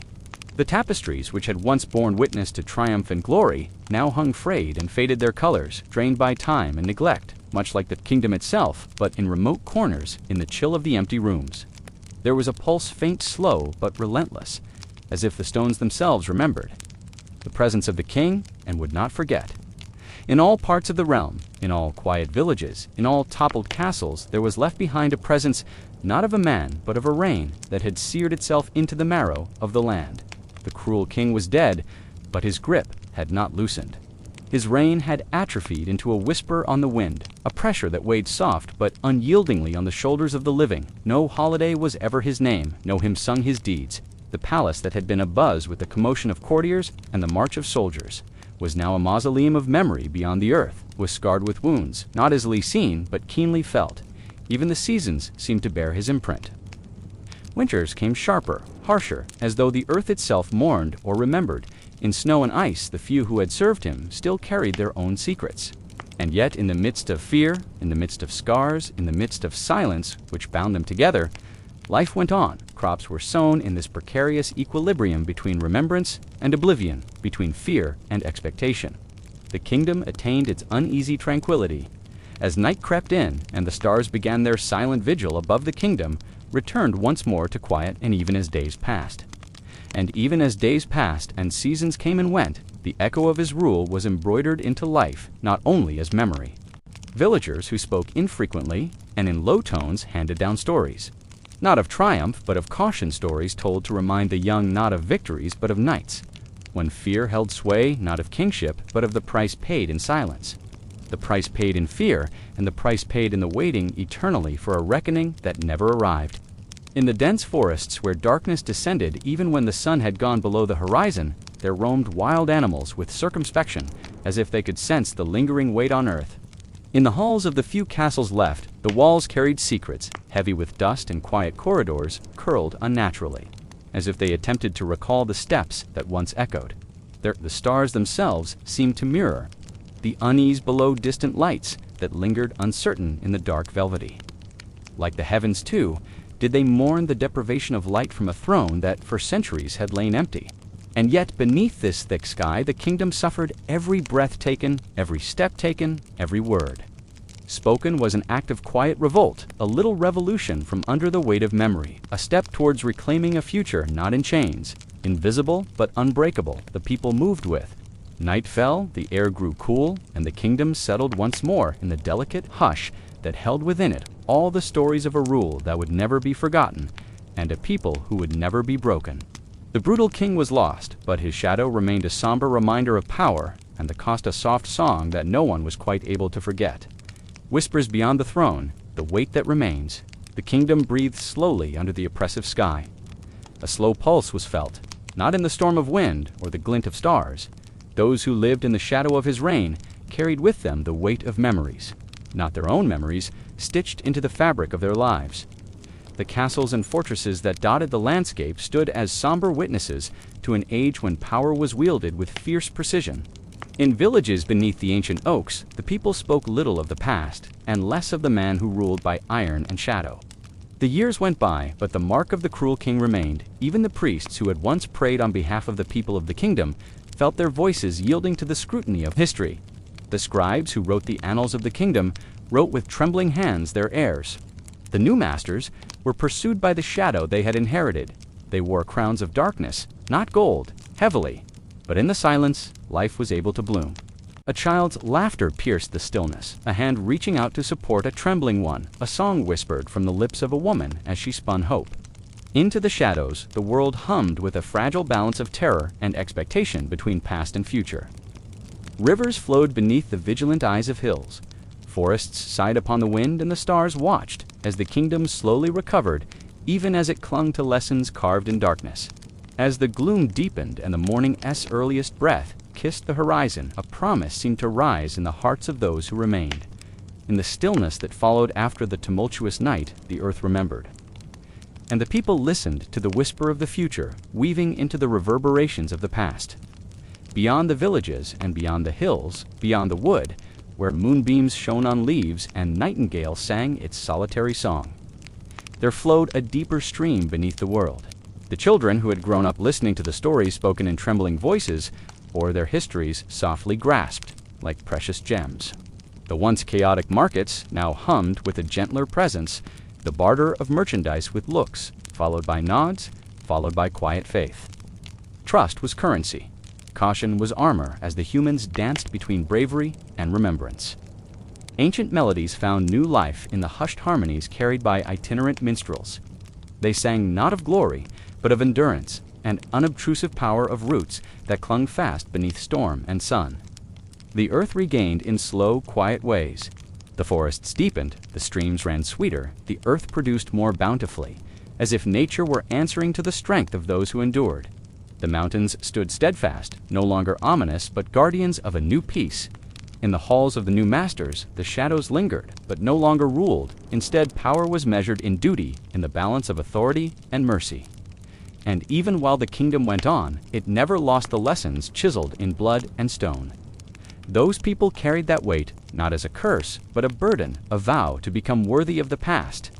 As morning dawned over the skies, and the first birdsong the kingdom awoke, the rumors behind the throne continued, but they were now of bravery, and not fear of darkness or light.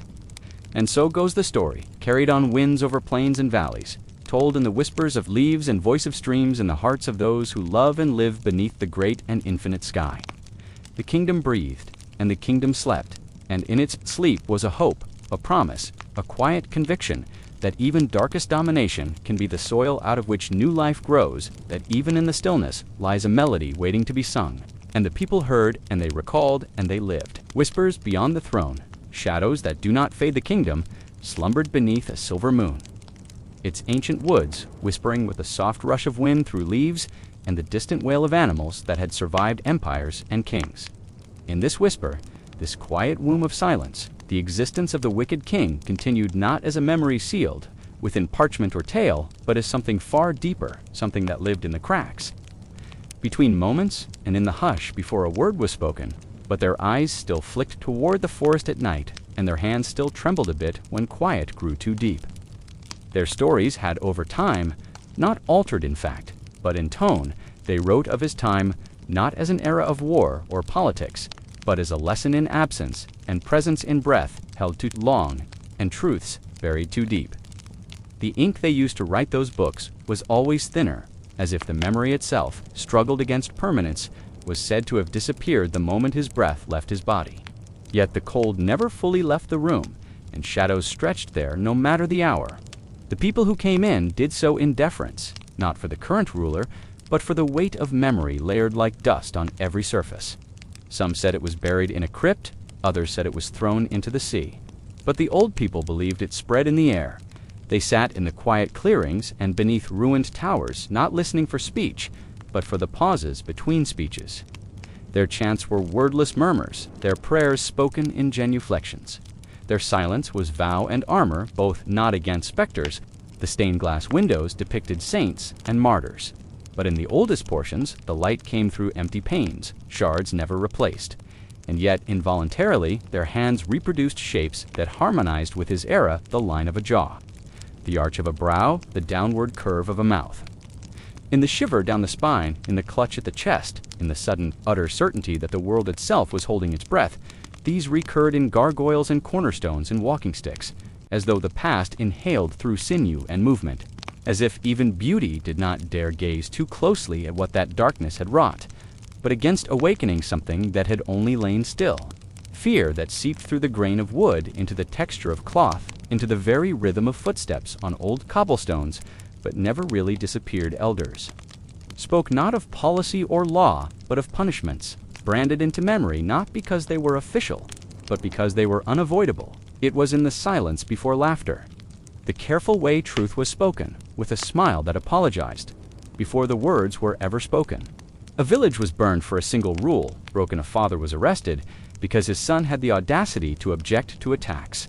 Symbols once whispered to be symbols of allegiance of resistance, or reminders simply not to forget what silence had cost their ancestors. When it was followed by titles not of honor but of quantity. But because when the night put on its darkest hour, the silence became more dense, and the shadows became longer, and those who sat solitary with parchment sometimes felt that they were not entirely alone. The wind changed sharply in such places. Birds ceased singing. Leaves were motionless despite the wind, and those who walked felt they were being observed not by creatures, but by memory itself. But in the small habits that had taken root, bowed heads at corners' doors, never opened too long, coins exchanged in silence and greetings never too loud. These were the echoes, not of awe, but of survival of a people, who had learned not just to live with terror, but to live on long after it was gone. They revised taxes and boundaries, they declared holidays and amended codes. But some laws, those etched in the stone pillars outside the palace gates, were never touched. Some claimed it was tradition, others whispered it was appeasement, a rhythm not maintained out of respect, but out of fear that to disrupt it would collapse the peace that came after the letters were worn illegible in places. Yet none would have them restored, lest they disturbed the silence that had followed. He was the plague, the fist, the fire, the silence. And though his name was spoken rarely, though his actions were defined by absence more than by presence, he endured not through glory, but through gravity. Not because they loved him, not because they needed him, but because the earth had once been shaped by his shadow, and some shapes never truly fade away. Some writings used only he, or the ruler, to refer to him as if his real name had become too dangerous to utter aloud, or too huge to carry on one's tongue. But they lived, they laughed, they loved, they planted and harvested, they wept and danced beneath the same sky. The brutal King's reign had taught them the cost of forgetting, and the danger of speaking too freely. And so they spoke in metaphor, in song, in the silence between lines. They remembered by living carefully, and by teaching their children to read silence as readily as speech. Their works were bought secretly, hung privately, never celebrated in galleries, but passed from hand to hand like sacred relics. A hush that was not awe or fear, but a peace cut from time itself, to remember the weight that had once pressed upon the earth like stone. His memory lived on in the way fields were plowed, in the way stories were told, in the way rulers walked their halls with a bit more care than they might otherwise in this way. He still reigned not through cruelty, but through caution, not through blood, but through memory. These works were unsigned, bore no inscription, only emotion, the emotion of something gigantic and terrible that had shaped the world without ever showing its face. Monks who copied scripture worked beneath these symbols with heads, bowed low, not in reverence, but in silent fear for what had once been done beneath the very roofs they prayed under. A poet had his tongue cut out, not for what he had said in writing, but for what he might write. These were not tales shared for entertainment. They were quiet things, like warnings left beneath stones for only the observant to notice long after the man had vanished. Into the silence of history, the shape he had formed remained like a mold pressed into the face of the kingdom. They believed that in those moments they would hear the truth of the king who ruled by silence and night, no court documents, no decrees. Just emptiness, as though time itself had learned to hold its tongue complete.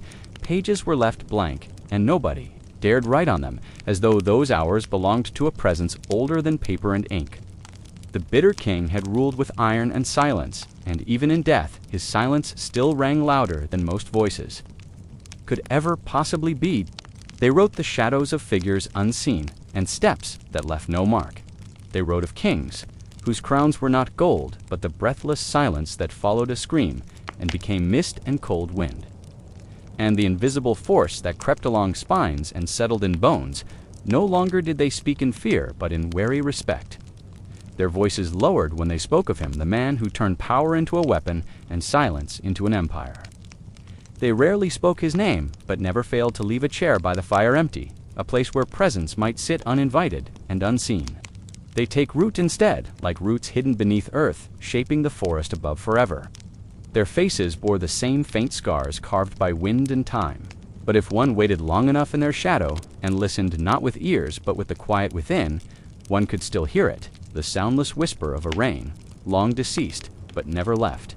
The cruel king had left no successor, no tombstone, no colossal marble statue to shout his name to the heavens, and yet he remained more embedded than kings, whose likeness adorned every chapel wall and whose deeds filled the pages of volumes written in golden ink. Not out of fear, but out of acknowledgement that the past is never really past. Time went by.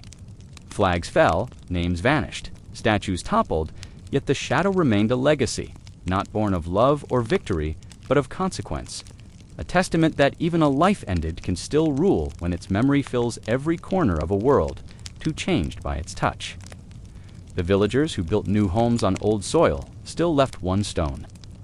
Untouched in the field, still stepped gently by the shattered arches of ancient fortresses, as if the earth itself contained memory not of conquest, but of a grip that never quite eased.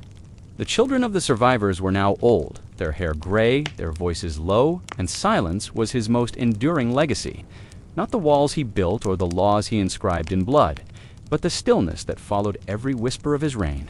The kingdom had learned to live in silence, not because it feared him, still, but because it remembered too well the cost of being heard. Even the scholars and archivists in the gray stone libraries at the Kingdom S Center treated his name carefully. Flickered in niches carved by hands, long forgotten there were chambers where no record was kept. But where memory was strongest, stone halls worn smooth by the centuries echoed softly with the footfall of boots long since reduced to dust. The guards no longer patrolled, but those who wandered too far and swore they felt the weight of eyes not their own. In the gloomy catacombs under the ancient capital, where candles in the crown the object he wore with neither pride nor humility, the new monarchs tried to rid the throne room of its history, replacing tapestries, painting over murals, building new pillars, and opening the huge windows to let sunlight in. Pilgrims traveled far from the palace to the barren places of the world, not in adoration, but in reflection. They came not to bow down, but to understand he had left no children, no heir, no lineage to carry his name into the future, and yet his legacy lived on in the very absence of such things. In the eastern villages, where the snow came early and stayed late, villagers dug their homes deeper into the earth, clinging to the warmth of stone and story. Even the begging monks whose order began many years after his death still walk their paths with lowered eyes in those parts of the kingdom that were formerly the scenes of his greatest horrors. In the great cities, the cathedrals told, not with triumph, but with contemplation. Stonemasons and woodcarvers never created his likeness, not by statute, but by instinct. Poets wrote of him without writing, of him painting sorrow in metaphors of distance and winter, and rooms where laughter once dwelled. And in the dreams of the sleepless ones who had gone too near or listened too intently, his voice remained not in words, but in feeling. Thus the kingdom endured, and was remembered not in feast or in legend, but in the silence that descended in the still places. And when morning touched the tallest spires and turned the dew to gold, the kingdom breathed once more, briefly free, and yet always with a touch of restraint. For some shadows do not vanish, and in that breath the people lived, and in that silence they remembered, and in that memory the king remained. The mountains which skirted the kingdom stood firm, as they always did, silent and gigantic. He continued, because he had not ruled by blood or ink or ritual, but by the slow, deep shaping of fear. In rural villages, where wheat bent under the soft whisper of summer winds, the stories of his wrath had faded into myth. And even in later years, when there was peace, when the fields bore fruit, and the harvest, was bountiful, there was still that pause, that quiet, that need to look over one's shoulder, not out of present danger, but from a memory that still shaped reality. The researchers in the archives who studied the written remains of the past came across strange lacunae in the documents. Whole years were destroyed, complete seasons without a word. Even the sacred churches bore subtle wounds, hidden beneath frescoes and carved into pews worn smooth by centuries of kneeling hands. In the great libraries, where ideas were kept like fire in glass lanterns, the name of the violent king was rarely written. Those who walked the halls of those establishments, scholars and students alike, did so with trepidation. Books were closed quietly, voices were whispered. Lamps were never kept near the shelves for too long, and not out of any fear of fire. In the orchards of the woods, where time itself appeared to suspend the trees, his spirit moved, some asserted, not as a specter, but as something prior, something more ancient than man or spirit.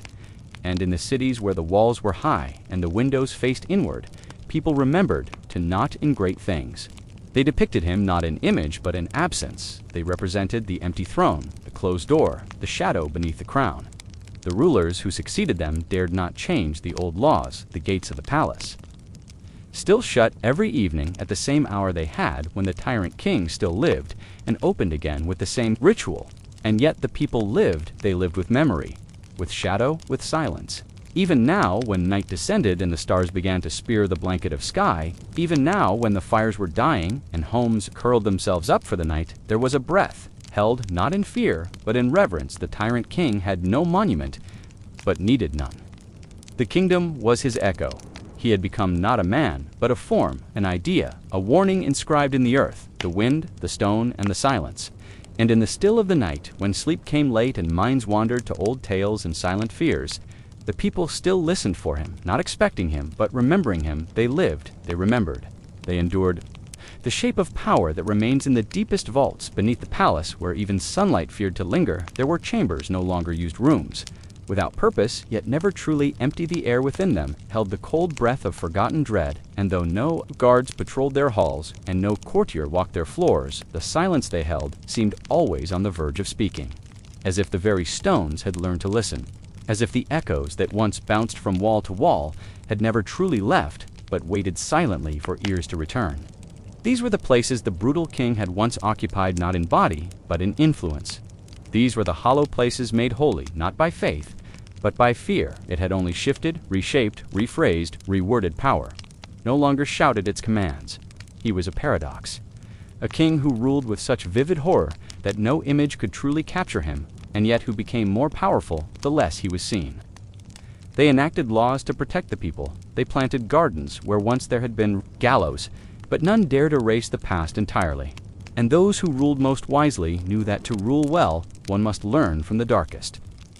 Teachers for the brutal king had taught them all the dangers of losing sight of the line between order and tyranny. Some compared him to a god, not in holiness, but in omnipresence. It became a symbol of restraint and memory. Each time a new ruler sat upon it, they did so with the awareness of what had been. They were taught not only the sword and the bow, but the burden of power. Days set aside not to honor a saint or king, but to reflect on silence itself, on those whose names had been erased, on those who had disappeared without cause, and on the duty of the living to remember the price of forgetting. They were taught of the days when men in armor enforced silence and the terror of nighttime arrests. They were taught that loyalty must never come at the expense of mercy, that obedience must never be blind, that uniforms could hide monsters if not worn with conscience. No one read them now yet. No one dared destroy them either. They remained as warnings, as sacred texts of a kind read only in times of true crisis. The few pages ever revealed showed not madness, but strategy, not chaos, but calculation. He had known precisely how deep the roots of fear needed to grow to last longer than he ever could. They lit no torches, they sang no songs, they spoke only in low tones about the years when the world had grown small and the voice of one man had filled every silence. It lived in gestures, in glances, in pauses, between words. It lived in the stones of bridges, built wider in courtyards, where children could laugh without fear, in council chambers, where each voice now held weight, where silence no longer ruled as king. And memory was not always something to be shared like a story. It was something to be carried like a weight. There were no images of the brutal king on the walls, but his story was etched in the lessons of restraint. The teachings of empathy, the reminders that power left unchecked could make monsters out of men. The throne was colder than it appeared, heavier than its shape suggested. A torn banner, a broken chain, a page written in ink that had long since faded. Yet each piece whispered stories to those who stopped to listen and chose the light again and again. With every dawn that broke across the hills and every night that fell upon a land, still healing, still remembering, they walked freely under stars that once watched over a kingdom, held in trembling hands, and they learned that freedom was not just inherited, but defended each day with memory. Not of one man, but of the people who endured him, of the resilience born in the darkest. Winters of the promise that emerged when the long night ended, that no one would ever be allowed to shape the kingdom in that image. Again, that silence would not be a shield for cruelty. And in a way, he had succeeded. But the people had taken that legacy and turned it not into obedience, but into wisdom. They did not cry out for vengeance or demand. Judgment they simply remembered, and in that remembrance they built a bridge between the terror that was and the quiet resolve that now shaped their world. They wore their caution like armor, their silence like a song rewritten over time with new notes of hope. The kingdom had found its rhythm again, not by erasing what was, but by shaping what could be. Now it was filled with records, not decrees. Light streamed from high windows once bricked shut, casting lines of gold across long scrolls bearing the stories of survivors. There was no fear in their eyes, only questions and the gentle hunger of learning. There were no grand ceremonies, no declarations, only a moment to close their eyes and remember the chill that once came not from winter. It lived in the space between two people sitting in silence, understanding something without the need for words. The ruler no longer sat above, but among they sought only to be forgotten kindly, to leave behind not their name, but the feeling of safety they fostered, to be remembered not with reverence, but with a soft sigh of gratitude, passed quietly between those who lived better for their efforts. And when decisions were made, they were made slowly, carefully, and in the presence of those willing to speak, even when speaking was difficult. Some still dreamed of the brutal king waking in the night, two shadows shaped like crowns. It rested, as all things must, in the arms of dusk.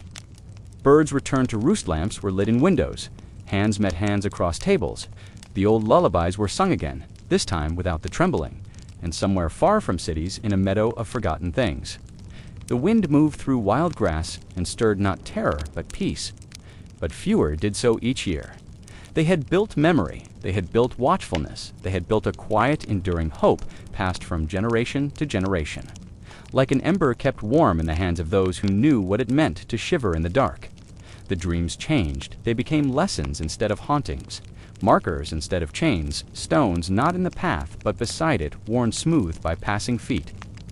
The throne no longer echoed the voice of one man, and the elders, gray-haired and slow to speak, would pause, glance at the skies, and answer with quiet strength. We remembered, we endured, and we chose not to become what we survived.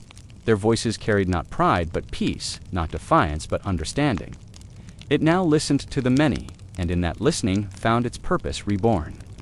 It lived in a mother's protective embrace, softer now, no longer tinged by fear, but by love learned through pain. It lived in the breath of poets and the brush of painters who no longer depicted kings but hands held. Across divides and windows open to the night sky, but from within, and as those flames flickered in the cold air, they carried stories, the kind only firelight can truly tell, the kind that warms as it cautions, that comforts as it recalls his true legacy, was the silence he taught and how that silence was unlearned. His true legacy was the mirror he held up to power, and how those who came after chose to look away from it and walk another path. They were told not of monsters, but of choices not planted in neat rows, not cultivated, but free-spilling crimson and golden petals across the soil once soaked with darker stains. Farmers let them grow, never plucking them, never trampling them. Children played near them and asked why they were never touched. And the answer came again and again in soft voices. They are not for picking, they are for remembering. They are not for beauty alone, but for the truth they carry in their bloom. Not of punishments, but of consequences, not of a single man's terror, but of a nation's will to rise from beneath it. They learned how power can twist when left unchallenged, and how silence can be as sharp as any blade. They learned how courage is not always loud, and how change often walks with quiet feet. These were not names meant for glory, but for remembering each a thread in the tapestry of a kingdom reborn. Each a breath held for too long now, released into a softer world where stories were not silenced but shared, that the people would remain vigilant not through fear, but through remembrance, for it bore the imprint not only of kings, but of consequences. He became myth before he died, not because he ascended, but because he dissolved into the cracks of the kingdom, into the folds of every law and the silence between every word. It whispered, it lingered in the slight hesitation, before a noble spoke in the knowing glance passed between advisors in the way the rulers themselves paused before changing laws that had stood untouched since the days of cruelty. They knew where they had been. They knew what they had survived, and they knew what must never return. That true power was not in constant force, but in presence that never needed to speak again. That once the people had seen what was possible, once they had witnessed cruelty made law, then their imagination would do the rest. The people became their own jailers, their own censors, their own watchers. They carried them in their daily lives in the way. They spoke to neighbors in the way they prepared their homes, in the way they raised their children. The past was not just a lesson, it was a landscape. It shaped the path they walked and the choices they made, even now generations removed from the man who had cast such a long shadow. Dust gathered like ash across the old floorstones. Cobwebs clung thick like ancient banners. And yet in that stillness there remained something whole, something watching. Above ground, where life moved forward, the kingdom had indeed changed, but power had not vanished. The brutal king had ruled not merely through punishment, but through performance, through a mastery of silence and suggestion, through a display of force so complete that even the absence of action became an act of control. His greatest weapon was not the sword or the flame, but the careful construction of fear without end, fear that did not need repetition because its echo was infinite. This was the lesson he left behind, that terror required no maintenance once it had been perfected. The scholars who attempted to explain this reign in books and lectures found themselves chasing shadows. The kings and queens who followed built monuments to peace. And so the throne itself changed. It was no longer simply a seat of rule in the royal archives, where scripts were kept under lock and seal. There were volumes sealed with black wax containing the decrees of the brutal king. Even the common folk who could not read those ancient texts felt their truth. The soldiers of the realm were trained differently. Now the priests too remembered. They held ceremonies not of celebration but of mourning. And so each year, as the leaves began to fall and the air took on that early chill, the people gathered in quiet spaces by hearths and candlelight, not for grand rituals but for simple remembrance. They did not speak his name aloud, not from superstition but from recognition that some names did not belong to history but to memory. But there was something else that remained as well, a defiance, not loud, not angry, but resilient. A quiet vow passed from elder to child. The brutal king had sought to make himself eternal by making his cruelty unforgettable. And so, as the bells tolled from ancient towers and dusk-wrapped the kingdom in soft folds of gray light, the people moved through their world with measured grace. But even as time flowed gently forward beneath skies, both stormy and serene, the deep memory of the brutal reign never vanished entirely. In schools and libraries, where young minds stretched toward, understanding the past was not forbidden, but faced directly with care and compassion. There were museums to quiet spaces, filled not with grandeur, but with artifacts recovered from an age of shadows. The children born in this new era knew only pieces of what had been told, but they grew up knowing the difference between fear and strength, between silence and peace. In distant hamlets and hilltop villages, old folk still gathered on quiet nights to sip broth and speak in slow, careful tones of how things used to be.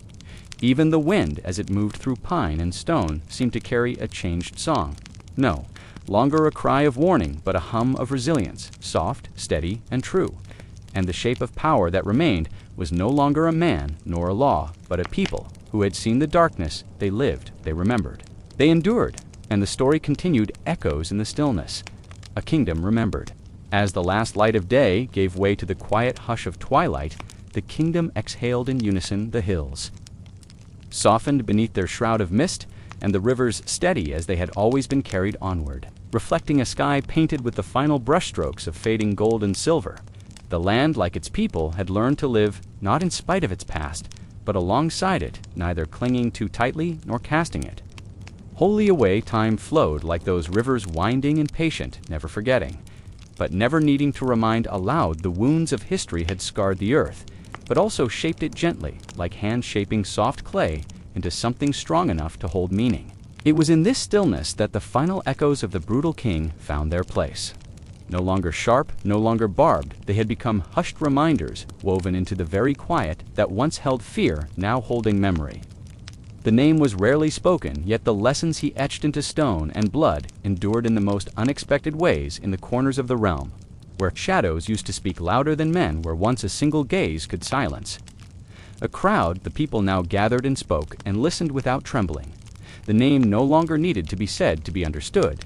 It lived on not as a threat, but as a warning painted in the spaces between words and the breaths between decisions. In the capital, a bell rang, not a bell of mourning, not of warning, but one of closing. It signaled not the end of something dreadful, but the completion of something long unfinished understanding. For the kingdom had spent its years recovering not just from tyranny, but from silence itself, the silence that allowed fear to take root, the silence that watched cruelty bloom. It listened, it received the voices that had once been stifled, and answered them not with echoes of fear, but with the stillness of attention. There was a hall beneath the keep once, a chamber of dread. Once, the place where decisions were made with the scrape of blades and the weight of gazes. Too afraid to meet the eyes of power children, wandered this hall with caretakers and teachers who whispered not legends, but truths in the mountain regions where the snows melted late and the nights came early, the people lit small candles each year beneath the stars in the fields beyond the old execution grounds. Poppies now grew wild. The power that remained was not in palaces, nor archives, nor sermons. The throne remained, but different. It was no longer placed atop a dais of distance, but stood level with the hall around it. And those who ruled did not seek to be remembered by statues or songs. Time, as it always does, moved forward, not to erase, but to soften, to dull the sharpest memories and polish the broken edges. In distant lands, travelers asked the elders of this realm what had become of the kingdom that once trembled in the grasp of fear. The legacy of the brutal king was not a monument carved from stone, or a name etched in glory. Now the kingdom lay quiet once more, but not afraid. The brutal king had vanished long ago, but in his absence the people had built something stronger than fear. In the end, it was not the shadow of the king that remained, it was the shape of the light that returned once he was gone. And the story, a story of a kingdom once broken, and then mended in silence and time, did not end. It simply faded gently into the night, whispered in the hush between heartbeats resting peacefully beneath the stars. They lived, they remembered, they endured, and at last they dreamed.